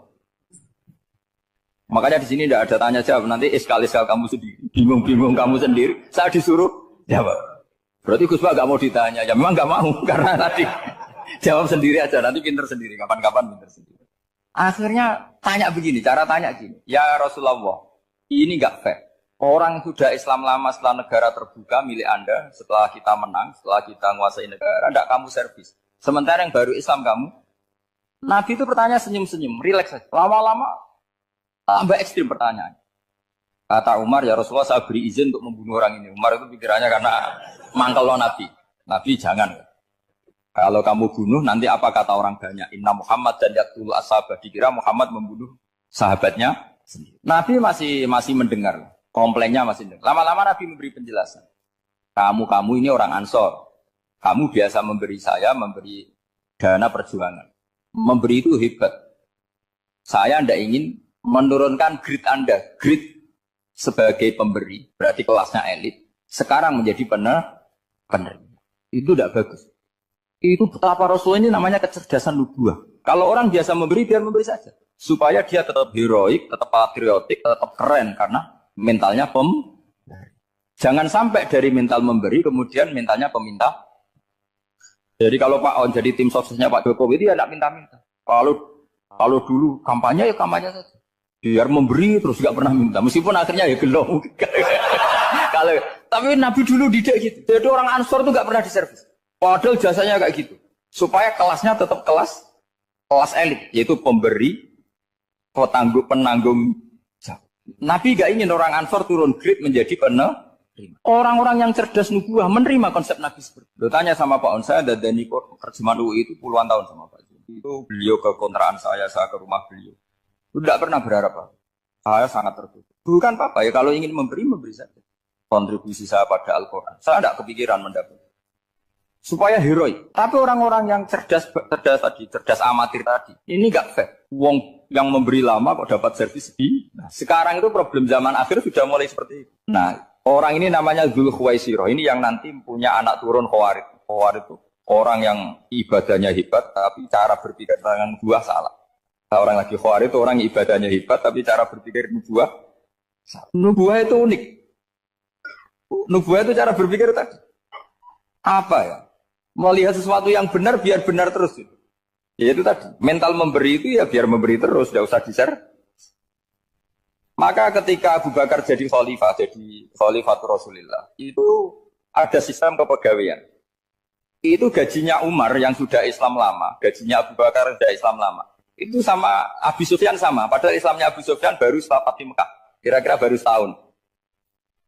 Terus diprotes sama orang-orang, ini Islam lama kok gajinya sama Islam yang baru setahun kok sama. Kata Abu Bakar, fadhailuhum indallah, mereka punya kelebihan Islam lama itu indallah, nanti balasannya biar surga. Kalau di dunia sesuai profesinya. Artinya profesi kalau penjaga kantor ya berapa, kalau dosen berapa, pokoknya ya sudah. Dan itu diterima oleh sahabat, semuanya menerima konsep itu. Era Umar agak dibalik. Abu Sufyan kira-kira gajinya 1 juta, yang lainnya yang menangi Nabi mulai awal gajinya 10 juta. Ditanya, ya Umar, kenapa ini jadi rubah seperti kebijakan Abu Bakar, tidak seperti Abu Bakar? Jawabnya Umar lucu. Wawawah la usawwi baina man qatala Rasulullah wa baina man qatala ma'a Rasulillah. Demi Allah saya tidak akan pernah menyamakan orang yang dulu merangi Rasulullah yaitu Abu Sufyan dengan orang sing selawase dari anak Rasulullah yaitu Sayyidina Ali dan sebagainya. Ini penting. Artinya ketika gajinya orang saya seperti Ali radhiyallahu anhu itu tinggi itu bukan karena lamanya Islam, tapi karena lamanya iman. Jadi mulai dulu istihad itu ada, dan dulu ya biasa saja. Karena tadi ada kecerdasan nubuah. Saya ulang lagi, ada kecerdasan apa? Sekarang itu kecerdasan tomak atau kecerdasan nafsu. Itu kalau sampai ngaji kitab tasawuf, itu bab bakhil itu tidak ada. Menurut kitab tasawuf, medit itu tidak ada, kikir itu tidak ada. Yang ada itu tomak. Tomak itu berharap dikasih orang lain. Sampean pernah nggak bilang kalau artis-artis di Jakarta kikir? Tidak pernah kan? Karena kamu tidak pernah ingin diberi. Tapi kalau kamu punya pacar karena kenal tidak pernah ditraktir, oh, pacar saya kikir. Karena kamu ingin diberi. Pernah nggak kamu hukumi orang lain kikir? Yang nggak kenal. Padahal tidak pernah memberi. Apa kak? Karena kamu tidak pernah Coba sekarang kamu saya tanya. Ini latihan cerdas. Definisi kikir itu apa tuh Pak? Nggak pernah memberi kamu kan? Artis-artis Jakarta, tokoh-tokoh nasional pernah nggak memberi kamu? Enggak kan? Tapi tidak pernah kamu vonis kikir. Karena kamu tidak pernah tomak. Tapi pacar kamu, kok aman ditraktir terus? Atau istri kamu, atau mertua kamu, kok tidak ngasih warisan, kamu bilang kikir kan? Sebabnya kikir betul apa karena kamu tomak, berharap? Tomak. Maka di kitab tasawuf itu nggak ada bab kikir, yang ada bab tomak. Karena asal usul menvonis orang kikir itu karena tamak. Maka jangan banyak kenal orang, nanti banyak hukum kamu kan. Sombong juga gitu, di tasawuf itu nggak ada bab sombong. Karena orang hukumi orang lain sombong itu karena kamu ingin dihormati. Ada orang nggak kenal, terus lewat saja nggak tanya kamu bilang sombong enggak kan? Tapi kalau kenal, oh sombong betul, kenal nggak tanya kan? Jadi tasawuf itu sisi unik dari terus ingin kenal Pak Jokowi ingin jadi menterinya, nanti kenal rektor ingin jadi pegawainya. Ketika nggak diturutin, bilang Pak Rektor, kikir. Tapi orang lain ya kak pernah berharap, mungkin nggak menvonis Pak Rektor atau Pak On ini kikir, enggak kan? Berarti vonis kikir itu status orang itu apa nggak kesampaian niat kamu? Memang agak jelimet ilmu tasawuf itu, tapi itu unik, itu bagian dari khazanah apa? Islam. Makanya Rasulullah itu sering isti'adah minta perlindungan wa min toma'in fi ghairi matma'in. Ya Allah, saya tidak ingin berkeinginan yang tidak layak. Coba kamu protes negara itu karena apa? Ingin makmur sejahtera tanpa kerja sehingga nyalakan menteri keuangan, menteri ini. Makanya kalau guyonannya ulama tasawuf gini, tak beri bocoran. Guyonannya orang tasawuf. Begini guyonannya. Anta lam tajid min nafsika kullama turid. Fa kaifa turidu min ghairika kullama turid. Kamu yang punya keinginan saja tidak bisa memenuhi apa yang kamu inginkan. Kenapa keinginan itu kamu timpakan ke orang lain untuk memenuhi kamu? Wong kamu yang punya keinginan saja tidak bisa mewujudkan. Kenapa keinginan Anda kamu timpakan, bebankan orang lain untuk memenuhi keinginan Anda? Misalnya kamu, Gus saya ini goblok, tolong pinterkan. Wong kamu yang ini saja tidak bisa. Kok menyuruh saya? Jadi kalau tiap tasawuf itu unik. Seperti kamu mencintai istri tulen, itu ingin kan dicintai istri tulen. Kamu sendiri kan nggak bisa cinta tulen, masih pelengahan sana sini. Kamu pacaran, ingin pacar kamu setia. Ternyata kamu bikin sekian alternatif. Kalau putus ini punya ini, putus ini. Tapi kamu ingin ini setia, kan nggak fair. Makanya guyonnya orang tasawuf itu, anta lam tajid min nafsika kullama turid fa kaifa turidu min ghairika kullama turid. Gampang tuh apalane pokoknya ratrit gitu aja gampang. Jadi kamu yang punya keinginan saja tidak bisa memenuhi. Kok orang lain disuruh memenuhi. Sehingga orang tasawuf itu malu betul. Misalnya saya kok ingin Pak On takdim sama saya itu kurang penggawean. Kalau saya ingin ditakdimi saya menakdimi diri saya sendiri. Makanya berbahagialah orang yang ngilu terus saya ganteng sendiri ya Allah. Saya kaya sendiri. Menunggu orang lain bilang kamu kaya itu repot. Menunggu orang lain bilang kamu hebat itu sudah bilang aja ya Allah saya hebat, ya Allah saya ganteng, ya Allah saya cantik. Daripada menunggu orang lain bilang apa? Cantik. Jadi ilmu tasawuf itu nih. Jadi kalau fikih itu yang dikritik itu kikir. Kalau tasawuf enggak toma. Karena orang yang kamu vonis kikir itu jangan-jangan tidak kikir tapi mementingkan yang lebih penting. Misalnya ada teman yang tidak pernah naksir kamu, ternyata punya ibu sakit, uangnya dianggarkan untuk ibunya yang sakit, atau anaknya sekolah, atau keluarganya masih butuh dia, ya, sehingga sama teman dia kikir. Hakikatnya kikir apa mementingkan yang penting? Tapi kamu karena nggak pernah ditakdir menvonis kikir. Nah, ini pelajaran. Jadi makanya yang dianteni ilmu tasawuf itu toma, tamak. Jadi kalau dalam bahasa Indonesia bukan kikir. Karena vonis kikir itu akan disematkan orang yang tidak kesampaian hajatnya. Makanya bapak saya itu, keluarga kiai itu ajarannya itu. Yang penting jangan berharap dari orang lain. Ini Pak On saksinya, saya dulu benahin terjemah itu nggak pernah ingin diperlakukan seperti ini. Yang ngaji aja.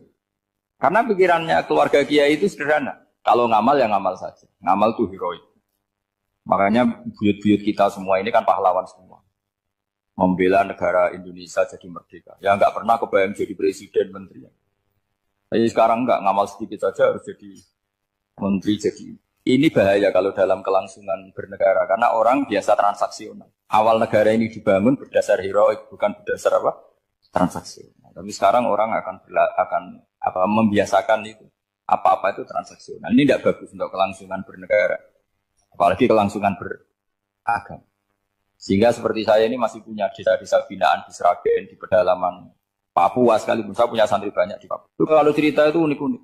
Itu mau Jumatan, itu enggak ada orang 40. Sudah datang setengah 12. Itu datangnya 3 jam. Di situ mau ketemu santri 3. Akhirnya mereka tanya gini, Pak. Pertanyaannya itu, Gus, boleh enggak Jumatan orang 3? Secara fikih Syafi'i kan harus orang 4. Kemudian mereka tak bilang, buat sholat duhur saja. Mereka enggak mau. Wong Jumat-Jumat kok duhur. Harinya kan Jumat, masa sholatnya? Sehingga kita yang jadi kiai akhirnya nyari fikul madzhabil arba, nyari fikih madzhab 4. Ternyata Imam Malik membolehkan orang 6. Ada yang bilang 12. Yang penting keceluk jamun itu kelompok. Kalau 3 kan belum keceluk apa? Belum disebut apa? Oh. Ini penting saya utarakan supaya kita berjuang itu bukan karena selfish seperti ini. Tapi yang namanya dakwah itu menjadikan orang tidak tahu menjadi tahu. Termasuk kepada desa-desa tertinggi. Sama. Yang namanya menteri itu pembantu presiden untuk memenuhi kebutuhan rakyat banyak. Sekarang misalnya menteri pertaniannya itu hebat, cerdas. Tapi petani nggak mau nandur padi, mau apa itu? Coba yang membantu ketahanan pangan itu para petani mau nanam padi apa karena menteri pertanian? Karena petani mau nanam. Ya sudah GR saja, kita pembantu presiden semua. Karena ikut menyumbangkan ketahanan pangan. Tapi kamu kan nggak digaji, kita keren, ngamal tambah harap gaji. Ini penting. Supaya Anda itu nggak hati kecil gitu. Ikut menyumbang negara tanpa ingin dapat gaji. Keren enggak? Nah, itu nubuah. Apa? Nubuah. Orang Ansor itu seperti itu. Sehingga ketika Rasulullah wafat dan ada kompetisi kepemimpinan, itu orang Ansor gak ikut. Sudah kita makmum saja, silahkan dibagi di.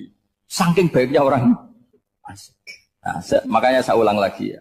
Kecerdasan nubuah ini yang enggak difahami orang Khawarij. Orang Khawarij cara berpikir yang kerja banyak harus dapat banyak. Sementara kecerdasan nubuah enggak. Yang biasa memberi terus memberi saja. Ini saya baca supaya dapat berkahnya ulama-ulama dulu. Karena ini dikarang oleh ulama yang dipakai rujukan seluruh dunia. Begini, qala Ibnu Taimiyah ma'rifatu sababin nuzuli yu'inu ala fahmil ayat. Jadi mengenali asbabun nuzul itu membantu memahami secara benar ayat itu. Karena tadi kalau ayat itu dipotong itu maknanya bisa kacau kayak tadi famastamta'tum bihi minhunna fa'atuhunna ujurahun. Kalau diterjemah itu kan mendukung kawin mut'ah. Kalau terjemahnya saja perempuan siapa saja yang pernah kamu nikmati yang penting kamu bayar, itu kan aliran sesat dan menyesatkan. Itu konteks asbabun nuzul tidak seperti itu. Perempuan yang sudah menjadi istri kamu, seolah lagi perempuan yang sudah menjadi istri kamu, jika sudah kamu hubungan intim, maka maharnya harus dibayar penuh. Tapi kalau belum hubungan intim, maharnya hanya wajib separuh. Fanis rumah farotum illa ayafuna au ya'faladi biyadihi ubatun nikah. Tapi tadi kalau di Indonesia gimana Gus? Ya itu yang repotnya. Maharnya itu tadi mukena atasan dan apa? Bawahan. Wah kacau kalau di Indonesia. Sehingga kita bingung kalau dalam logika Arab kan gitu. Bayangannya kalau cerai, kata Allah fala ta'khudhu minhu syai'an. Harta yang sudah kamu berikan ke istri jangan diambil lagi. Sampai dilarang ngambil tuh karena jumlahnya banyak sehingga kepikiran ngambil. Kalau di Jawa nggak usah dilarang sudah tidak akan ngambil karena rukuhnya sudah lulus. Itu susahnya baca Quran di Jawa ya. Karena dari awal maharnya terlalu apa? Kecil. Terus beliau Imam Suyuti termasuk di sini menyontohkan yang pasti salah kalau difahami yaitu tadi ayat apa itu fa'inama tuwallu fastamman wajib. Jadi beliau terus meringatkan betapa pentingnya mengenali asbabin nuzul. Karena asbabin nuzul itu gampang. Saya ulang lagi, asbabin nuzul itu gampang. Gampangnya begini ya, kan ada satu peristiwa. Misalnya begini, Rasulullah itu kan mengkritik penuhanan Lata dan Uzza. Berhala-berhala itu dituhankan, dikritik sama Rasulullah. Kemudian mereka begini, karena mereka biasa personifikasi Tuhan. Muhammad, kalau Tuhan itu tidak Lata Uzza, dan itu terbuat dari batu. Lalu Tuhan Anda itu dari apa? Amin fiddotin audabin. Lalu Tuhan Anda ini dari emas apa dari perak? Karena mereka nggak bisa membayangkan Tuhan tanpa dipersonifikasi. Terus Allah menurunkan qul huwallahu ahad, Allahus somad lam yalid wa lam yulad wa lam yakul lahu kufuwan ahad. Karena otaknya mereka sudah begitu. Yang namanya Tuhan itu harus dipersonifikasi. Cerita yang paling unik gini Pak On. Ada bos Islam, ada bosnya TKI yang baik. Mereka mengizinkan pekerjanya sholat. Bareng sholat tuh diingeti ke atas, ke bawah. Kok nggak ada arcanya. Sehingga setelah sholat dibilang, apa saya berikan berhala sekalipun. Karena nggak kebayang ada orang sholat kok tanpa berhala, tanpa Tuhan. Ya, yang kamu sembah itu mana? Kok nggak ada? Apa tak belikan? Jadi unik. Nah teman saya yang satu unik lagi. Dia termasuk pegawai Garuda. Yang derekno saya ke Korea itu orang pegawai Garuda. Dia karena orang kaya biasa ke Eropa kemana-mana itu. Singkat cerita dia sholat di mall. Karena nganggep Korea itu sudah negara maju kayak Eropa. Setelah sholat di mall pas asar itu. Security-nya nelpon polisi. Pak polisi di sini ada ritual teroris. Jadi kalau menamakan sholat itu ritual. Jadi artinya apa? Ritual-ritual yang kita lakukan itu macam-macam cara pandang. Orang ateis itu kan Cina kan Korea itu kan ya Cina lah, Korea, Jepang, RRC itu kan sipit. Itu ya yang namanya ibadah, sembahyang harus ada patungnya, atau ada arcanya, atau ada benda-benda. Orang Islam kan nggak ada sama. Makanya mereka itu, kok bisa? Problemnya kita, saya ulang lagi, ini problemnya. Problemnya kalau ada itu ya repot. Begini misalnya, ini masih tentang asbabun nuzul. Ini contoh terakhir, tentang masih asbabun nuzul. Umar radhiyallahu anhu, sahabat Umar itu kalau mencium hajar aswad itu sambil gedumel. Tidak berdoa tapi gedumel. Masyhur. Itu ada di Bukhari. Alim tu annaka hajarun la tadurru wa la tanfa walau la anni ra'aitu Rasulullah wa qabbalaka ma qabbaltuka. Saya tahu loh.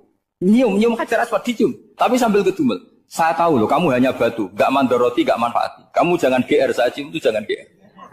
Kalau saja saya tidak melihat Rasulullah mencium kamu, maka saya ada sudi nyium kamu. Dah gitu aja. Terus itu tiap nyium Hajar Aswad, itu tidak doa. Kalau kamu kan gak minta kaya, minta macam-macam. Kalau Umar malah gedumel. Nah kenapa demikian? Itu ada asbabun nuzulnya. Umar itu saksi sejarah. Ketika Rasulullah Fathi Mekah, Nabi kan tawaf terus mencium Hajar. Itu di belakang masih banyak orang kafir. Kebetulan Umar masih di sana. Sudah Islam Umar, tapi dia di belakang. Dengar orang-orang kafir, Muhammad itu tua aneh. Katanya melarang nyembah batu. Ternyata dia nyembah batu. Jadi Nabi nyium Hajar Aswad itu dikira nyembah. Katanya ngelarang nyembah batu, tapi dia kok nyembah batu. Karena Nabi mencium Hajar Aswad. Nah karena untuk menghilangkan stigmasi itu, Umar tiap nyium Hajar Aswad itu ngomong gitu. Ada kan ada sound system, mungkin jadi sound system. Supaya jelas bahwa penciuman ini bukan karena menyembah. Artinya mudah sekali kenapa Umar ngomong gitu. Karena asbabun nuzulnya seperti itu. Coba kalau kamu tidak tahu asbabun nuzul, Umar maksudnya gimana? Gak doa, gak apa, kok malah ngomong gitu kan. Kalau kamu tahu asbabun nuzul Umar itu yang mendengar komentar orang sama ketika kita tawaf itu kan 3 pertama kan kita lari-lari kecil. Itu ceritanya juga gitu. Rasulullah itu hidup di Medina, terus diterkenalkan miskin. Medina itu kota wabak, kota penyakit, endemik. Dulu Medina, Yasrib itu kota endemik. Sehingga kata orang kafir-kafir Mekah, yaji uliha dalbet kaumun kot wahanat huma Yasrib. Nanti akan datang satu komunitas kaum yang sudah lemas karena kena penyakit TBC dari Yasrib. Nabi dengar itu makanya terus bilang ke para sahabat, tunjukkan kalau kamu kuat dengan cara lari 3 kali. Terus pakai pakaian yang kelihatan maco, yaitu yang dipakai lelaki-lelaki. Bahunya dikelihatan. Nah, setelah Rasulullah wafat, Umar menggantikan beliau setelah Abu Bakar. Umar bilang gini, sebetulnya tawaf seperti ini, yaitu lari pertama 3 putaran pertama lari dan memperlihatkan pundak seakan-akan orang maco itu sudah nggak perlu. Karena alasan itu sudah tidak ada.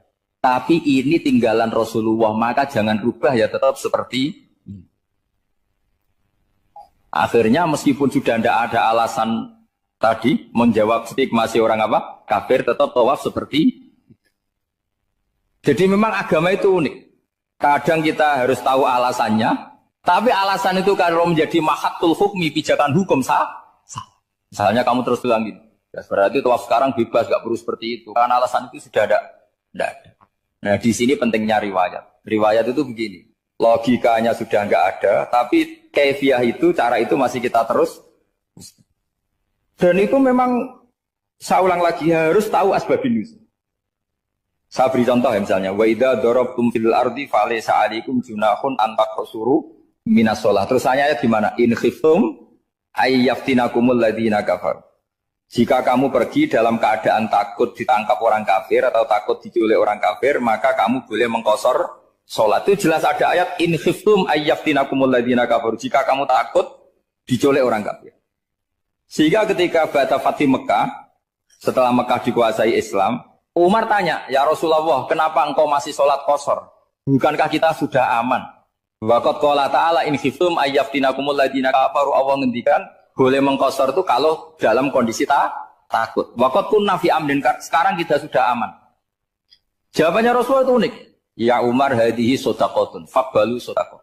Ini sedekahnya Allah, bonus, sudah terima aja, enggak usah catatan-catatan gitu. Sehingga era Umar ya ada lagi yang tanya Umar begitu. Kata Umar, sa'altu dzalika Rasulullah sallallahu alaihi wasallam faqala hadhihi shadaqatu wa faqbalu shadaqah. Sudah ini bonus dari Allah, terima saja. Ini kan unik. Padahal kalau secara disiplin ilmu kan begini. Kamu boleh mengqasar sholat kalau dalam bepergian dan dalam keadaan takut. Logika hukumnya kalau tidak takut, tidak usah. Sama seperti begini. Kamu kalau pergi jauh seperti saya Pak On, itu ngosor sholat apa enggak ngosor kan? Alasannya kalau kosor itu, kalau pergi itu masyakot, repot. Sekarang pergi kita pakai Alphard, pakai Innova. Bawa uang, disupirin, itu masyakot enggak? Enggak kan? Tetap boleh jamaah enggak? Boleh. Sebenarnya kamu jamak itu karena pengetahuan hukum apa karena enak jamak? Kalau alasannya masak kan sekarang sudah ada. Enggak repot. Ya sudah pakai hadis tadi. Ini hadiah, terima saja. Jadi makanya agama itu riwayat. Tapi ada saja ulama yang agak balik loh. Agak balik lagi. Banyak juga ulama misalnya duwe gawe. Ibunya sakit terus ribet. Jamak sholat. Kenapa? Ribet ngurmat ibu. Makanya ada saja kiai yang duwe gawe mantu itu terus jamak sholat. Tapi jangan ikuti. Tapi ada saja karena alasannya jamak itu karena apa? Repot. Ya ada saja tapi ya jangan ditiru. Cuma saya ini cerita analisis hukum itu memang agak-agak unik. Jadi tadi kadang Nabi itu ditanya, ya Rasulullah kita dulu boleh jamak qasar ini kan karena in khiftum ayyabtinakumul ladzina kafaru, takut diancam orang kafir. Sekarang aman, kenapa tetap jamak? Jawabnya Nabi, ini hadiah, terima saja. Iya ada sahabat yang bantah, kenapa Nabi? Allah itu zat yang baik. Kalau sudah ngaji bonus nggak pernah ditarik lagi. Makanya Nabi kalau berdoa itu unik. Ya, siapa yang disiksa di dunia karena dosanya, fawahu akramu min ayyus saniya'uhu batau fil akhirah. Kalau ada orang salah kok di dunia sudah dikasih sanksi, Allah itu lebih mulia untuk mengulang nanti di akhirat. Akram itu Allah terlalu mulia, maksudnya orang kepikiran wis males ya selesai, tidak akan di. Kalau sampean kan enggak, masih ingin lagi. Jadi itu cara berpikir apa? Nubuah. Jadi berpikir nubuah itu beda. Ada orang pas sujud diinjek sama orang fasik, diinjek. Kemudian si yang sujud tadi, wallah la yaghfiru wallahu laka, demi Allah tidak akan ngampuni kamu. Itu langsung Allah memberi wahyu sama Nabi di zaman itu. Bilangin yang sedang sujud itu, dia harus minta maaf sama saya, kata Allah. Mangdzalladzi yata'alla ala fulan. Dia bersumpah bahwa Allah tidak akan memaafkan orang, itu harus diralat. Nabinya iskal, kenapa ya Allah? Yang Tuhan itu saya ini punya sifat dua, bisa menyiksa dan bisa memaafkan. Kenapa dia milih sifat saya satu tidak memaafkan? Akhirnya apa? Orang yang injek tadi sama Allah dikasih tobat dan jadi orang soleh. Jadi itu makanya kamu nggak boleh jadi orang ekstrim menyifati Allahnya satu. Nggak boleh, Allah tetap bisa yaghfiru liman yasha wa yu'adzibu may yasha.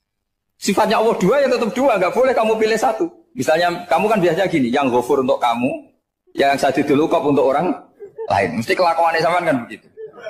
Nggak boleh seperti itu. Rasulullah kayak apa bencinya sama Wahsy? Karena Wahsy itu qatilul Hamzah. Yang membunuh Sayyid Hamzah siapa? Itu bencinya bukan main Rasulullah. Sampai maksud-maksud Wahsy. Tapi sama Allah malah diturunkan ayat laisa laka minal amri syai'un aw yatuba alaihim aw yu'adzib. Muhammad, meskipun kamu kekasih saya itu tidak wilayah kamu, maafkan atau enggak, terserah saya, kata Allah. Ternyata betul, malah Wahsy dikasih tobat. Nah sekarang enggak, orang itu nyifati Allah sama orang lain sadidul iqab, kalau sama dirinya enggak boleh seperti itu. Allah ya sifatnya tetap. Jadi boleh kamu misalnya berdoa, ya Allah mbak yang cantik itu semoga dapat jadi istri saya. Mbaknya juga boleh berdoa, ya Allah naudzubillah min dzalik. Jadi ini adu kekuatan, nanti terserah, nanti Allah pihak yang mana? Kayaknya pihak yang perempuan. Karena kasihan kan kalau cantik dapat orang apa? Saya tuh andaikan boleh fatwa fikih, yang saya haramkan tuh orang jelek dapat orang jelek. Karena kasihan anak-anaknya, tahu-tahu jelek banget. Jadi kan kasihan itu. Jadi dalam Islam itu seperti itu. Jadi apapun benci kita sama musuh kita, Allah bisa saja memperlakukan musuh kita secara baik. Karena Allah itu yaghfir. Tetapi kita harus sifati Allah yaghfiru liman yasha wa yu'adzibu. Jangan karena kita benci seseorang seakan-akan Allah sama dia pasti menyek. Itu yang dicontohkan Allah kepada Rasulnya, itu beliau tidak cocok sama Wahsy, malah Wahsy dikasih petunjuk. Makanya terus ada ayat apa laisa laka minal amri syai'un aw yatuba alaihim aw yu'adzib. Muhammad, tidak wilayah kamu saya menentukan mengadab atau mengam. Makanya rata-rata kiai ulama itu halim. Orang halim itu rileks. Layinal janib, tidak gampang menvonis orang lain. Biar Allah tetap dengan sifatnya yaf'aluma biasa, bahwa Allah bisa melakukan apa saja. Soal kamu benci sama seorang, benci saja atas nama kamu. Jangan nyatut-nyatut Allah. Misalnya kamu cinta seseorang, wah ini yang calon presiden ini harus jadi presiden. Ternyata Allah menghendaki jadi menteri, mau apa? Ya Allah yaf'aluma biasa, mau apa coba? Yang kiai atau Pak On, kiai pantasnya kan menteri agama itu Pak On. Tapi kalau Pak yang takdir gitu mau apa ya sudah, Allah ya falu, santai. Itu rileknya ahlul ilmi ya sudah santai saja. Ini negaranya Allah, ini kerajaan Allah, ini buminya Allah, ya Allah biarin ya falu. Mas, jadi Tuhan Allah kamu yang repot. Jadi Tuhan itu Allah kamu yang repot. Ya Allah biar tetap ya falu, mayasa. Allah boleh yaghfir liman yasha wa yu'adzibu mayasa. Alhamdulillah utawi sakabehane puji kulillahi kagungane Allah ala silatihi ing atase peparinge Allah. Jadi sing pertama maca silah napa?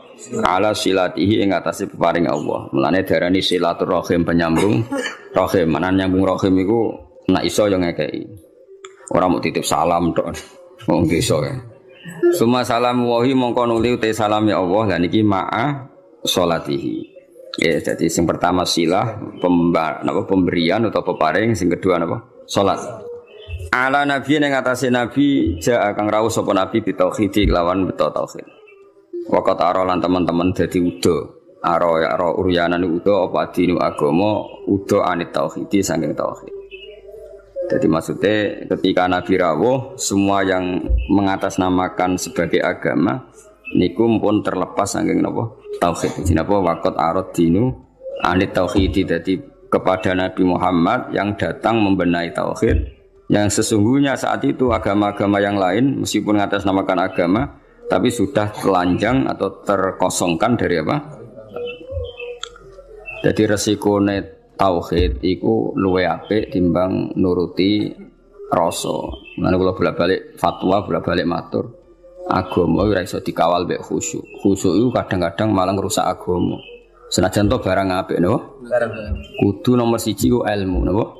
Ilmu. Kok khusyuk itu nomor 2. Misalnya contoh gampang ini. Perasaane wong khusyuk. Mulane kula seneng sampean ra khusyuk.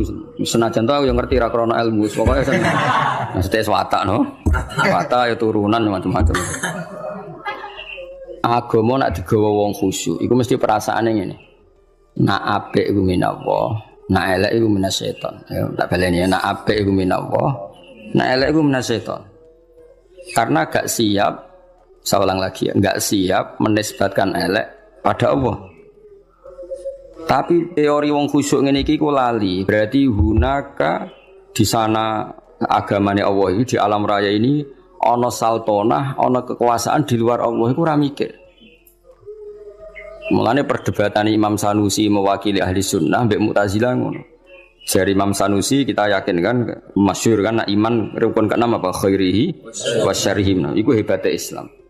Islam iku agama sing paling ngidolakno Allah, paling mentauhidkan Allah, paling mentakbirkan Allah, paling memuji Allah. Tapi wasemono rukun iman iku khairihi wa syarrihi min Allah. Kowe gelem ra gelem raimu elek ya kersane Allah. Kowe goblok ra apal-apal ya kersane Allah. Mulane kiai iku ora iso tegas wong kersane Allah. Mulane ketika kiai koyo aku beja-bejane wong mergo kiai ini ahli apa? Tauhid. Ora wong goblok ya tenang. Ora santri ra jelas ya tenang. Dalil apa khairihi? Itu nak pondok unggulan apa? Oh ribet ana santri goblok ribet. Gua kurang ngaji kok. Kakean manajemen apa? Ben aku iman tenan ya khairihi. Nah ketika Mu'tazilah mengatakan bagaimana mungkin Allah menghendaki syarr. Inna wa ta'ala naha anis syarri kaifa arada. Mu'tazilah masuk akal. Bagaimana mungkin Allah melarang keburukan kemudian dia menghendaki. Apa? Kaifa arada syarra wa huwa nahahu. Bagaimana dia menghendaki keburukan sementara Allah melarang itu. Orang Mu'tazilah agak masuk akal. Akhirnya Imam Sanusi ngendikan berarti waqa'a fi mulkihi ma la yuridu. Apa? Waqa'a fi mulkihi ma la yuridu. Berarti Allah sing jarene pangeran mimpin alam raya ini sering terjadi sesuatu di luar kendalinya. Lha terus gak tauhid, to?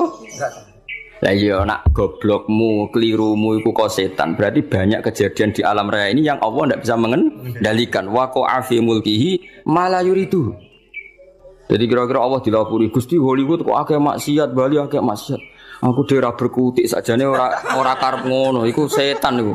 Lah aku pengen lawan, gak iso kan ribet. Senajan to sesuai nurani karepe wong Islam yumni khairihi minallah, syarrihi minasyaiton. Tapi risikone nanti berarti Allah gak berkutik di depan setan. Semulane cocok ra cocok kowe kudu iman khairihi wa syarrihi minallah. Nah, soal engkau nak ilmu wis bener, saya ulang lagi. Soal engkau nak ilmu wis bener khairihi wa syarrihi minallah. Kowe oleh bi hukmil adab. Ya saya ulang lagi bi hukmil adab, ora bi hukmil hak, bi hukmil adab. Kowe darani khairihi minallah, syarrihi dinisbatno ning setan. Tapi kowe ngomong ngono bakdo benere tauhid. Ya sawise benere tauhid. Ya. Tak paham ya. Jadi kita kudu yakin khairihi wa syarrihi minallah. Senajan to sakwise iku ana hukum adab. Kenapa kang rapal-apal? Mari aku ora sregep. Kadang-kadang kenapa rapal-apal turunan. Pokoke kapan-kapan ngomong ngono gak apa-apa. Senajan to ning atimu wis ditulis ning kodok. Kodar. Paham ya? Khairihi wa syarrihi minallah. Ya eling-eling. Jadi umpama agama dikawal mek khusyuk mesti darani khairihi minallah syarrihi minasyaiton. Resikone tadi waqa'a fi mulkihi ma la yuridu. Jadi gampangane pangeran ning gone Mekah sapa Allah, ning gone Madinah Allah, ning Hollywood ora Allah, enggak di kekuasaan ning kono. Kan ngeri. Ada kerajaannya Allah kemudian penguasanya setan dan yang menentukan perilakunya setan. Lha iku ora tauhid. Ngomong ngono iku jenenge gak. Lha iku mirip faham-faham Persia. Ya ana Tuhan Yazdan, Tuhan apa Ahroman. Ada Tuhan gelap, ada Tuhan sinar. Nah, itu akhirnya jadi sanawiyah orang yang berpaham dua mirip filsafat Yunani dhisik, ada Tuhan apa nur, ada Tuhan kegelap. Nah, agama enggak mau seperti itu. Agama kudu tauhid, khairihi wa syarrihi. Ya, jadi mulane aku ora iso tegas mbek kowe mesum paulet wis ora iso tegas. Kene tauhide wis bener oh. Khairihi wa syarrihi minallah. Kowe kerinter ya kersane Allah, gioblok ya kersane Allah. Paham ya? Senajan to kok ibu-ibu rontok sosiologi, rontok iso ngamati. Kenapa goblok kok? Mari aku rasa sekup. Kenapa gak lanya? Jarang deres. Kadang-kadang ngomong kenapa turunan. Kadang-kadang kurang wesel. Pokoknya gak apa-apa lah. Tapi ku kabeh hukumil adab. Tetap hakikate iku khairihi wa syarrihi minallah. Paham ya? Jadi wong iku ora oleh ngawal Islam mbek khusyuk. Agama iki tau ana prahara mergo paham-paham khusyuk. Ane khusyuk itu sausé ilmu. Kaya apa rusake agama iki tau dipimpin khawarit angger wong salah kafir wong salah. Kayak kiai khusyuk ora iso ngaji itu mesti rusak. Santri wajib ngalail wajib diruakat kuwabe guyu banter keliru rokokan keliru angop keliru kuwabe keliru. Iya. Itu nak cara ilmu masalah. Senajan to cara adab bener nglatih santri dalek itu bener cara adab. Cara ilmu salah. Ijabu malam yajib kriminal, wajibno barang ra wajib ning kena ngaji sulam taufik. Termasuk dosa gede. Ijabu malam yajib, wajibno barang sing ora wajib. Lho aku nuruti kepengen nang sampean salat qobliyah berarti. Barang ra tak wajibno terus blas.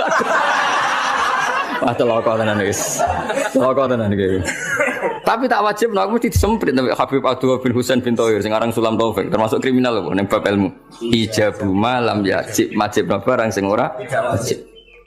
Anu rata-rata pondok fikih wis do jarang salat qobliyah abadi. Kang qobliyah sik. Bahaya Kang iku ijabu malam yajib wajibno barang. Yo repot. Maksudnya tetep ra wajib, tapi nek iso lakoni terus. Tapi kesuwen berilmu. Ajane aku ngerti kira salat qobliyah ora krana ilmu. Cuma ana dukungane mau mergo apa?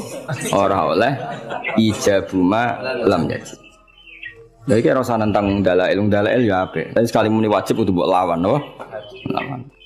Jadi ku resikone Islam dikawal khusyuk. Ya apa Islam iku tau tragedi ana khawarit napa?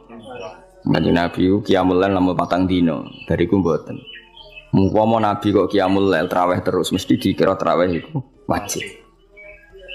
Nabi ku direwangi gak traweh. Demi ngetokno nak mboten wajib. Tapi ya mau Nabi gak traweh tetep qiyamul lail. Nek kowe ora traweh ya ora traweh tenan iku. Jadi Nabi gak traweh iku tetep qiyamul lail. Kowe terus delok TV rokokan lho ribet.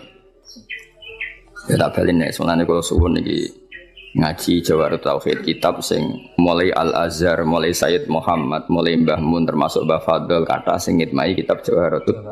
Jadi memang resikone napa? Memang ilmu itu kadang enggak nyaman ya tadi kadang kita itu dukung Mu'tazilah. Piye Mu'tazilah kadang ya ono bener. Lane jare Sayyidin Abdussalam aku itu ahli sunnah tapi be Mu'tazilah kadang ya setuju. Piye ndekne berpendapat ngono iku li husni adabihim billah. Mereka tuh kepengen sopan ambek pangeran. Sehingga darane khairihi minallah, syarrihi minasyaiton. Tapi tetap kita ora anut Mu'tazilah. Nggo resikone ana sanawi, ada dualitas. Ya ada dua kebaikan yaitu dipimpin Allah, ana otoritas keburukan dipimpin setan. Nah berarti kan Allah gak kuwasa ngendhalekno syar, utawa ngendhalekno setan. Jadi kamane bareng ning donya akeh maksiat terus pangeran cocokan mbek setan. Menang kowe kosal kasil. Ribet. Donya maksiat mbek taat akeh ndi? Akeh maksiat. Lah nek misale iku kehendak setan berarti kok olah kalah pangeran. Mergo keburukan. Itu jajal misalnya ning pondok sing lanang ambek sing ora akeh. Jajal jawab. Jawab. Akeh sing ndi? Akeh sing ora lanang. Berarti terus pangeran cocokan mbek setan. Akeh balaku toh ora lanang. Ribet. Tapi nak artinya apa? Ada dualitas, ada rivalitas. Ya ora oleh cara tauhid ngono iku. Nah, nek kanjeng Nabi ngendika ya pokoke khairihi wa syarrihi niku aneh Islam. Jadi Islam iku nglarang syar, ya, Islam itu nglarang syar, nglarang keburukan, tapi nak cara iman kon muni khairihi wa syarrihi minallah. Mulane agama iku ono aneh. Lah dhewe bangun agama yo ono aneh. Lah ora aneh piye? Kondarani syariku manhiyun, sesuatu yang dilarang. Tapi kondarani syariku minallah. Mbok logika kaya apa ya bingung. Mana ke santri terus ngowah-ngowah rokokan gayane kok mikir tauhid mergo piye. Ndelok kali mbek bingung piye yo. Khairihi wa syarrihi minallah. Asyarru mamnuun, asyarru manhiyun. Tapi kok darani ira datu aku piye yo. Ya ora piye biasa wae ora mau pikir-pikir. Manjen kersane pangeran. Kowe rai melek ku jae. Karepmu tak karepe pangeran. Ya kersane pangeran. Kowe ya ora kepen duwe rai. Ngerti-ngerti lahir wis. Yo, lan cara Sayyidina Ali ngono. Kowe nek ora percaya kabeh kersane pangeran, kowe lahir karepmu apa karepe pangeran? Ya karepe pangeran. Kowe tau kepen lahir nggih boten lha iya kabeh. Kowe tau kepen goblok. Mboten kan? Tau kepen melarat. Tapi nyatane yo melarat yo goblok wis iku kabeh kesane pangeran. Mane dipimpin kiai ahli tauhid kaya aku yo repot. Repote mah ora iso ngloroi santri nemen-nemen iso. Mergo khairi. Sering. Kena ben pinter ya moro pondok unggulan ben program terus apa? Mulai dadi mesin, dadi wong alim. Ora roh, ono standar ya, Pak. Standar. Tahun pertama 10 juz, tahun kedua pokoke ono, gak ngono didik apa? Didik. Kere santri 8 tahun rabu. Ribet. Lha wis makom tauhid to, Pak. Makom tauhid. Iku khairihi wa syarrihi minallah. Nah iki kok kula seneng ana alumni lapor pegatan ya sewante. Mbah alumni ini jenengan saiki teng Korea kerja ya sewante. Krungu pegatan yo. Sewante kuwabe khairihi. Nama ada eling-eling yo. Agama iku nganggo ilmu, cocok ra cocok termasuk wau. Wong iman kok khairihi wa syarrihi minallah. Lah iman ngene iku mok nggo penguatan tauhid na Allahu muridul khairi wasyarri. Tapi ning bab adab, napa ning bab adab tata krama kita darani khairihi minallah, syarrihi minasyaiton. Tapi tetep mbok arani bab adab. Nak mbok arani hakikat berarti setan duwe kekuasaan sing ngalahno kekuasaane Allah. Buktine maksiat luwe akeh timbang taat. Berarti setan nak dikarep kasil terus Allah rapati. Kasil cara tauhid masalah besar. Paham ya? Tapi cara adab terus kowe muni kenapa kang goblok? Biasa sesuai rencana Allah. Yo repot. Yo repot tak cara. Oh repot. Tapi suatu saat iman ini penting. Suatu saat ke di bojo, diusir, urip mloro, kudu ridho Kang kabeh kersane Allah. Jadi wis ngono. Ya dadi eling-eling ya. Jadi termasuk sing dilawan Islam niku Nabi riyen bersinggungan mbek wong Persia no. Wong Persia niku cara berpikir sanawiyah lan darene agama Masnawi. Masnawi ana rivalitas keduaan ya ana Tuhan nur, ana Tuhan kegelapan. Akhirnya ya ora tauhid wong loro napa? Loro. Eling-eling ya mlane agama iku ora iso mbok kawal mbek khusyuk. Kudu mbok kawal ambek ilmu. Mlane fa'lam annahu la ilaha illallah. Allah ora nyaratno kowe nek nglafadzno la ilaha kudu khusyuk ora ono ning Quran, tapi kudu nganggo ilmu. Ora iso ning nglafadzno la ilaha illallah syarat sah kudu khusyuk ora iso terus merem-merem wis ora iso. Iku ora ukuran. Sing digo ukuran nglafadzno kalimat tauhid sah nganggo ilmu. Mlane redaksine fa'lam annahu la ilaha. Ora ono ning Quran fakhsha kowe kudu khusyuk nang nglafadzno ora iso. Lah soal kok ana guru-guru tarekah sing nak nglafadzno kudu ngene ya ku ilmu tarekah tapi tetap tidak makili ilmu. Itu makili adab napa? Makili adab. Sale wong kudu sira madhep mula terus nak nglafadzno ngene. Gedheke ngene iku urusane wong tarekah tapi tetap ku ilmu adab, tidak ilmu tauhid. Ilmu tauhid sebenarnya kok kowe. La ilaha illallah diwangen-angen gayane kok paham wae. Niku jenenge tauhid napa? Jenenge tauhid. Eling-eling ya dadi tetap kita yakin apa ma asaba musibatin fil ardi wala fi anfusikum illa fi kitabim min qabli an nabra'ah. Ya ora ono musibah sing menimpa kamu apa ma asoba min musibatin fil ardi wala fi anfusikum illa fi kitabim min qabli an nabraha inna dzalika 'ala Allahi yasir. Dan Allah piyambak atas nama ilmu yang ngendikan terang-terangan yahdi mayyasa wa yudhil mayyasa. Niku pangeran ya unik. Pangeran itu terang-terangan, ora rumangsamu piye no aku. Kadang ngendikan terang-terangan. Aku iku yahdi mayyasa wa yudhil mayyasa. Aku yo ngekeki hidayat sing tak kersakno, ngekeki sesat sing tak kersakno. Iku berarti Allah ketika ngendikan konteks tauhid. Tapi tentu kita dididik ada ma'asobaka min hasanatin faminallah wa ma'asobaka min sayyiatin famin nafsi. Tapi Allah ketika ngendikan tauhid kul kullum min indillah. Jadi lha iku ono dawuh tauhid, ono dawuh adab. Ya, ono dawuh tauhid. Nah, kowe masalah goblokmu yang ngono kadang yang bertauhid, khairihi wa syarrihi minallah, kadang yang nganggo adab. Kenapa kang goblok? Mari aku jarang mutolaah, ngono gayane soe nganggo adab. Paham ya? Tapi nak nganggo adab keselan yo kabeh kersane pengiran. Ora repot to, kabeh kersane pengiran. Nak aku pinter, berarti ra sesuai catatan Allah Mahfud. Wis ditulis Allah Mahfud goblok kok aku pinter.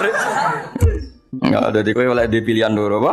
Tauhid sampai ada, mana tauhid terus kesel jangan gua adab, nak adab kesel yo. Oke, milah itu. Ya semua enggak delok-delok, apa?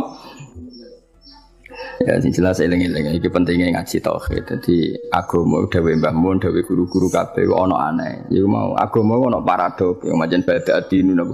Wariban agama ono aneh iku.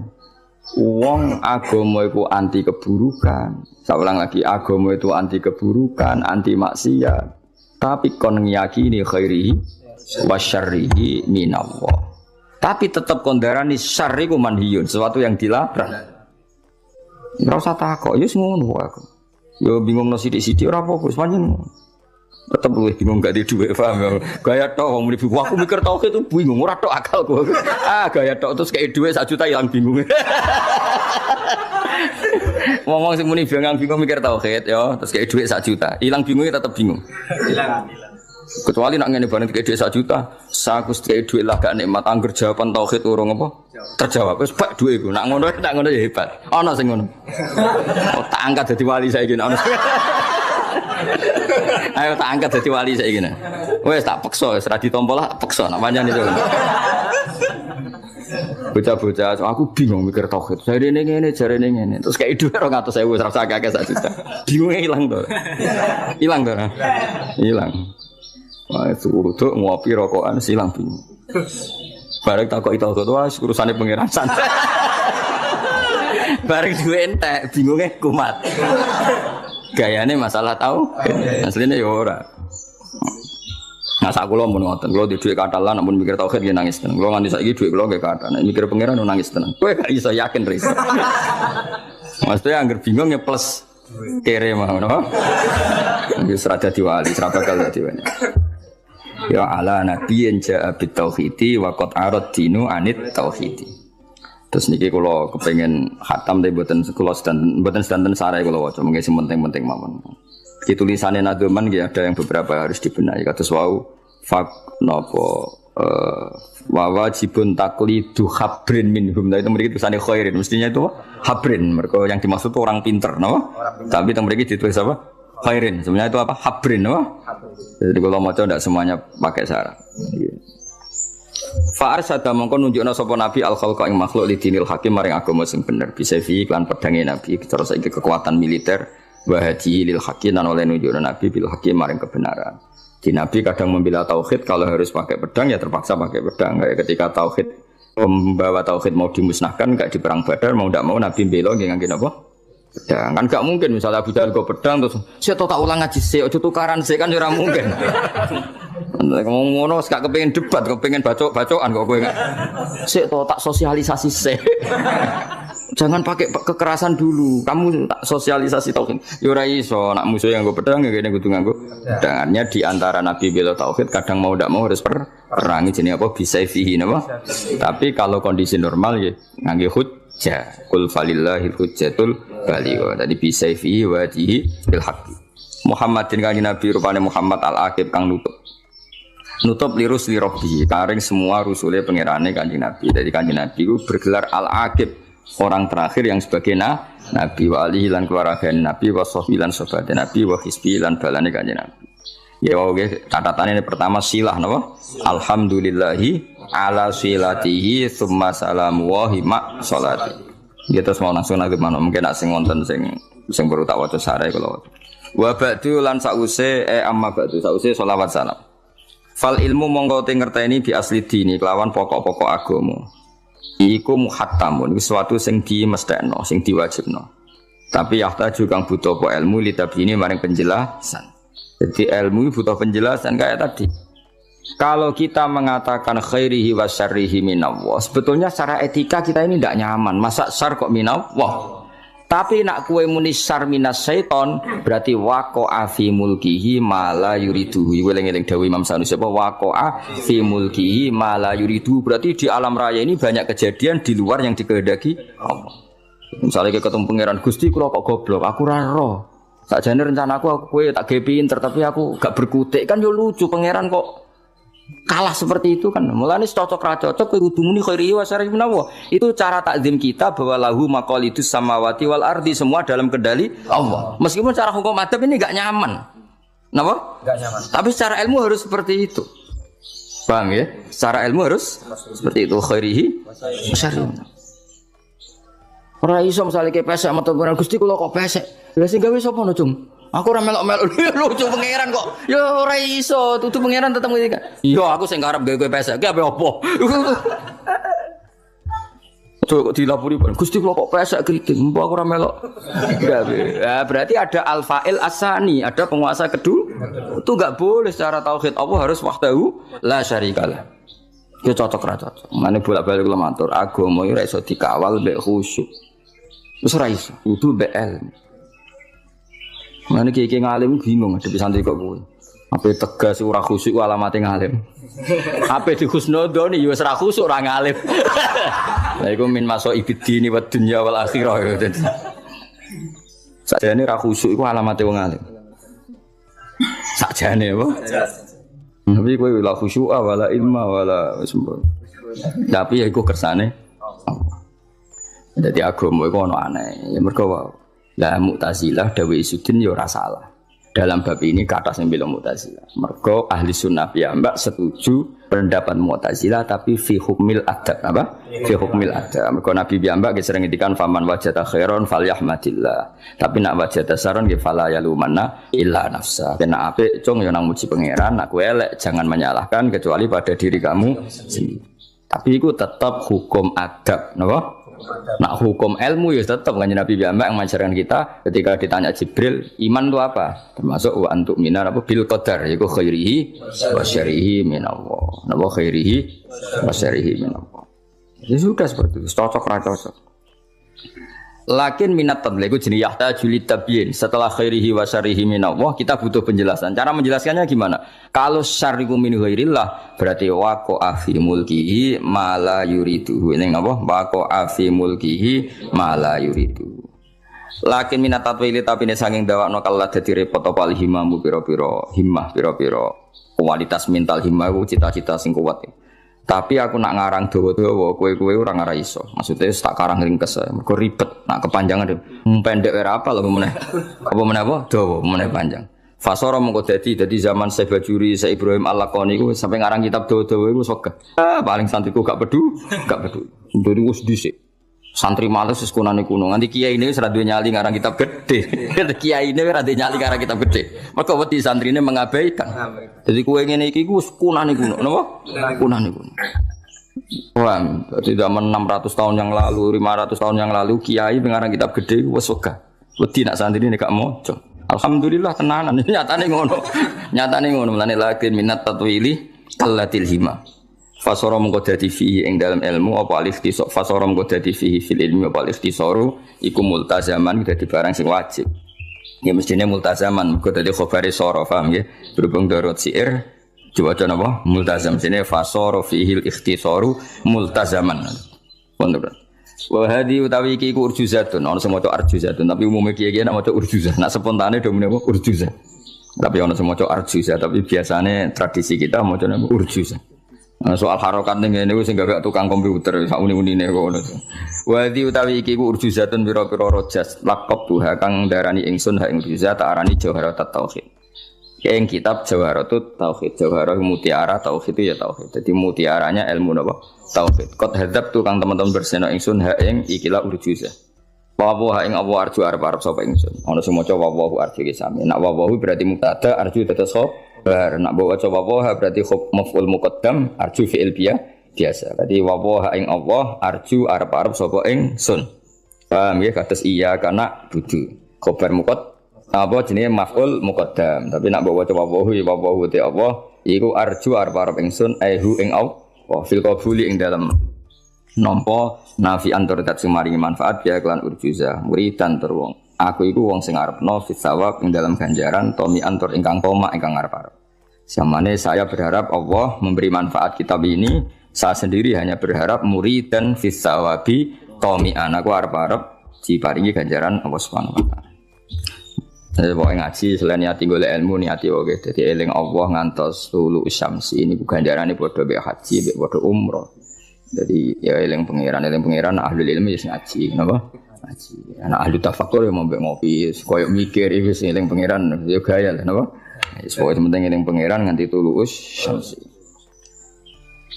Sak penting wis pokoke ngaji ngono apa paham ora kenapa ngaji eling pangeran kang nganti tulus syamsi. Eling ngopo jebule goblok ku ya kersane pangeran kang. Alhamdulillah kang sesuai rencana ning Allah Mahfud. Ya sesuai rencana ning Allah. Mergo gak oleh wong gak sesuai rencana gak oleh misalnya pangeran aku kepengin zat alim. Jebule gak kasil ngalim. Terus pangeran ketika ditanya, "Lah kok ora kasil ngalim, Gusti? Ada kekuatan di luar saya." Ya kan ya elek, pangeran kok kalah. Sebab kita muni ngono iku mergo secara ilmu kudu apa iku kuat. Carane piye kita yakin khairihi wa syarrihi? Nawa. Dadi kowe goblok iki ditulis pangeran. Pesa yo ditulis pangeran, mang rencanane digawe pesa. Pesa keriting rapi terlambat ditulis ngono. Terus catatan selalu disia-sia ditulis. Nah kok ditulis 6 tahun mapan, 1 tahun mati. Jadi ya wis akhire ning donya aku lara mulai lahir pas mapan mati. Ya ngono. Tulisane ngono. Ora oleh terjadi selain itu. Ora oleh terus Allah merencanakan kebaikan kemudian nyatane kuwi elek. Bareng Allah ditakoki, "Wah itu di luar kendali saya." Berarti la qudratalahu, berarti Allah tidak punya kekuasaan. Enggak boleh kita harus khairihi wa syarrihi minallah. Lha iku jenenge ilmu. Napa? Jadi ilmu itu senajan to sawangane uraan, wa khairi wa syarri menawa kesane kan uraan. Mergo nisbatus syarri ila Allah, kesane kan enggak sopan. Wong syar kok dinisbatno ning apa? Kesannya kan enggak sopan. Tapi setelah dijelaskan secara ilmiah justru itu yang sopan dan dengan cara itu kita darani Allah ala kulli syai'in qadir dan alam raya ini semuanya dalam kendalinya Allah Subhanahu wa taala, yaitu khairihi wa syarrihi minallah. Jadi justru kita ngomong seperti itu yang sopan. Mergo apa? Sesuai kudrah yang tidak terbatas. Tapi kena darani syar minas syaitan berarti Allah punya keterbatasan sehingga tidak bisa mengendalikan syar. Misalnya Allah bertakoi Gusti corona sepundi aku mari ra melok gawe ya ora iso ngendhalekno. Ya lucu to pangeran kok muni ra iso. Kowe kudu semuanya minau. Pamung sumpek kena corona ya akeh, sumpek corona melarat ya akeh. Wong sumpek wis biasa, ke tenang ya. Mulane kenapa masyarakat ana corona tenang? Ora corona nglawan negara, wis nggone sumpek. Ana corona ya sumpek, kredit terlambat ya sumpek, ra duwe dhuwit ya sumpek, utang jatuh tempo ya sumpek. Karena sekulino sumpek terus mbek imun apa? Oh, bal wis ana berita penyumpekan wis sewante wae. Sesuk bayar kredit esuk ijek ngopi sewante ijek melepuk apa? Biasa sewante. Dan masyarakat santai ora kok krana gak ngindahkan negara anjen wis biasa mek barang sing nyumpekno yo.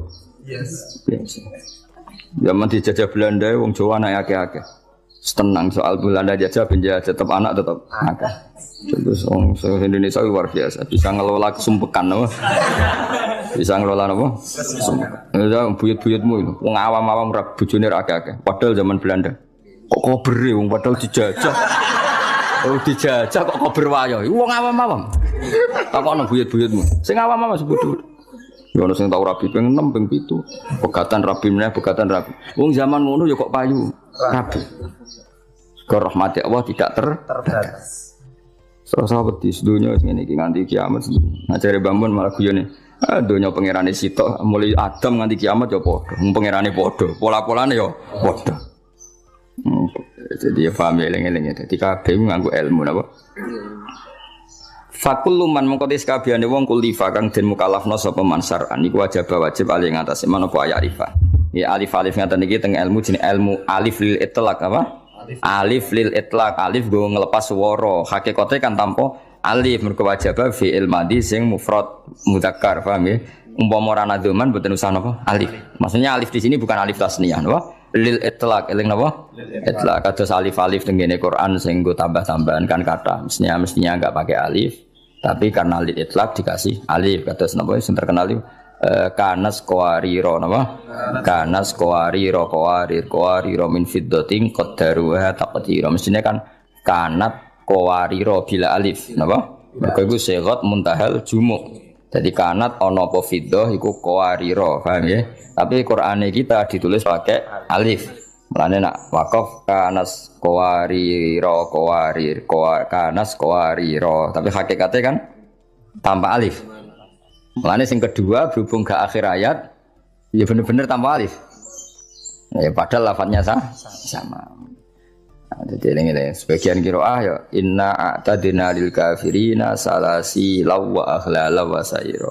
Nah qiraah kita tetap ghairu munsharif salasila wa aghlala wa sa'ira. Tapi sebagian qiraah itu diwaca salasila wa aghlala wa sa'ira. Mergo munasabah napa?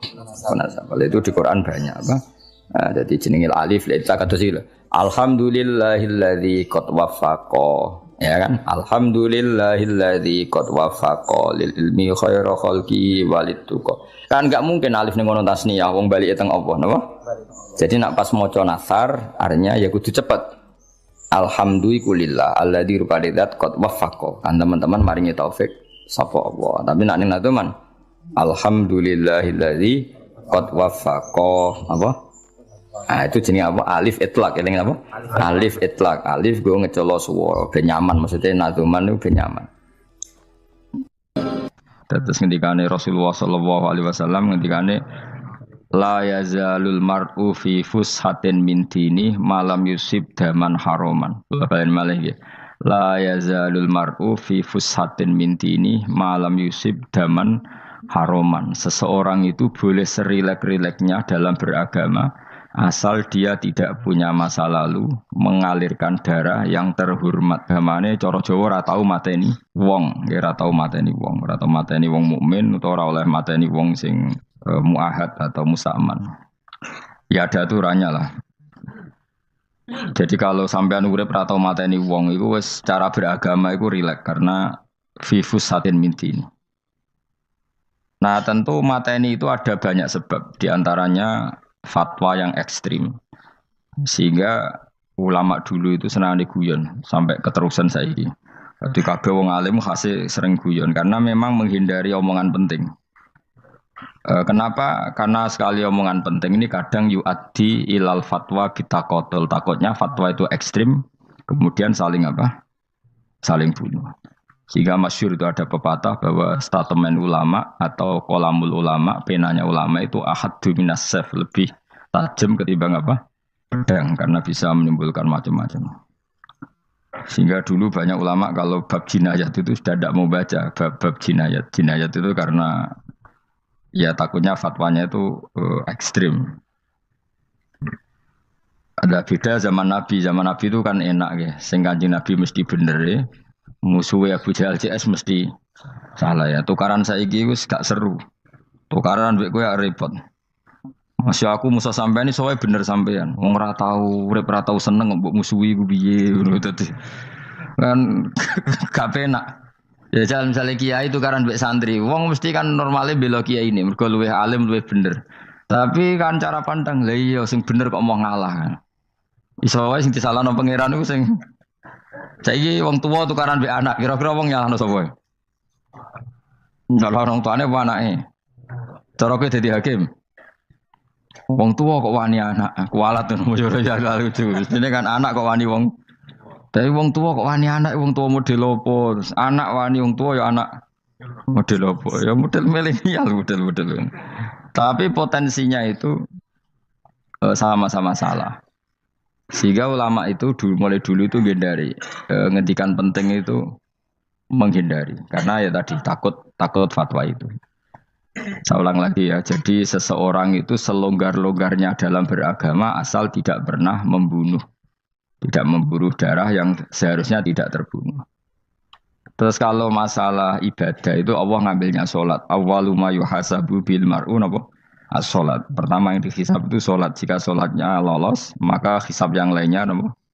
Ringan.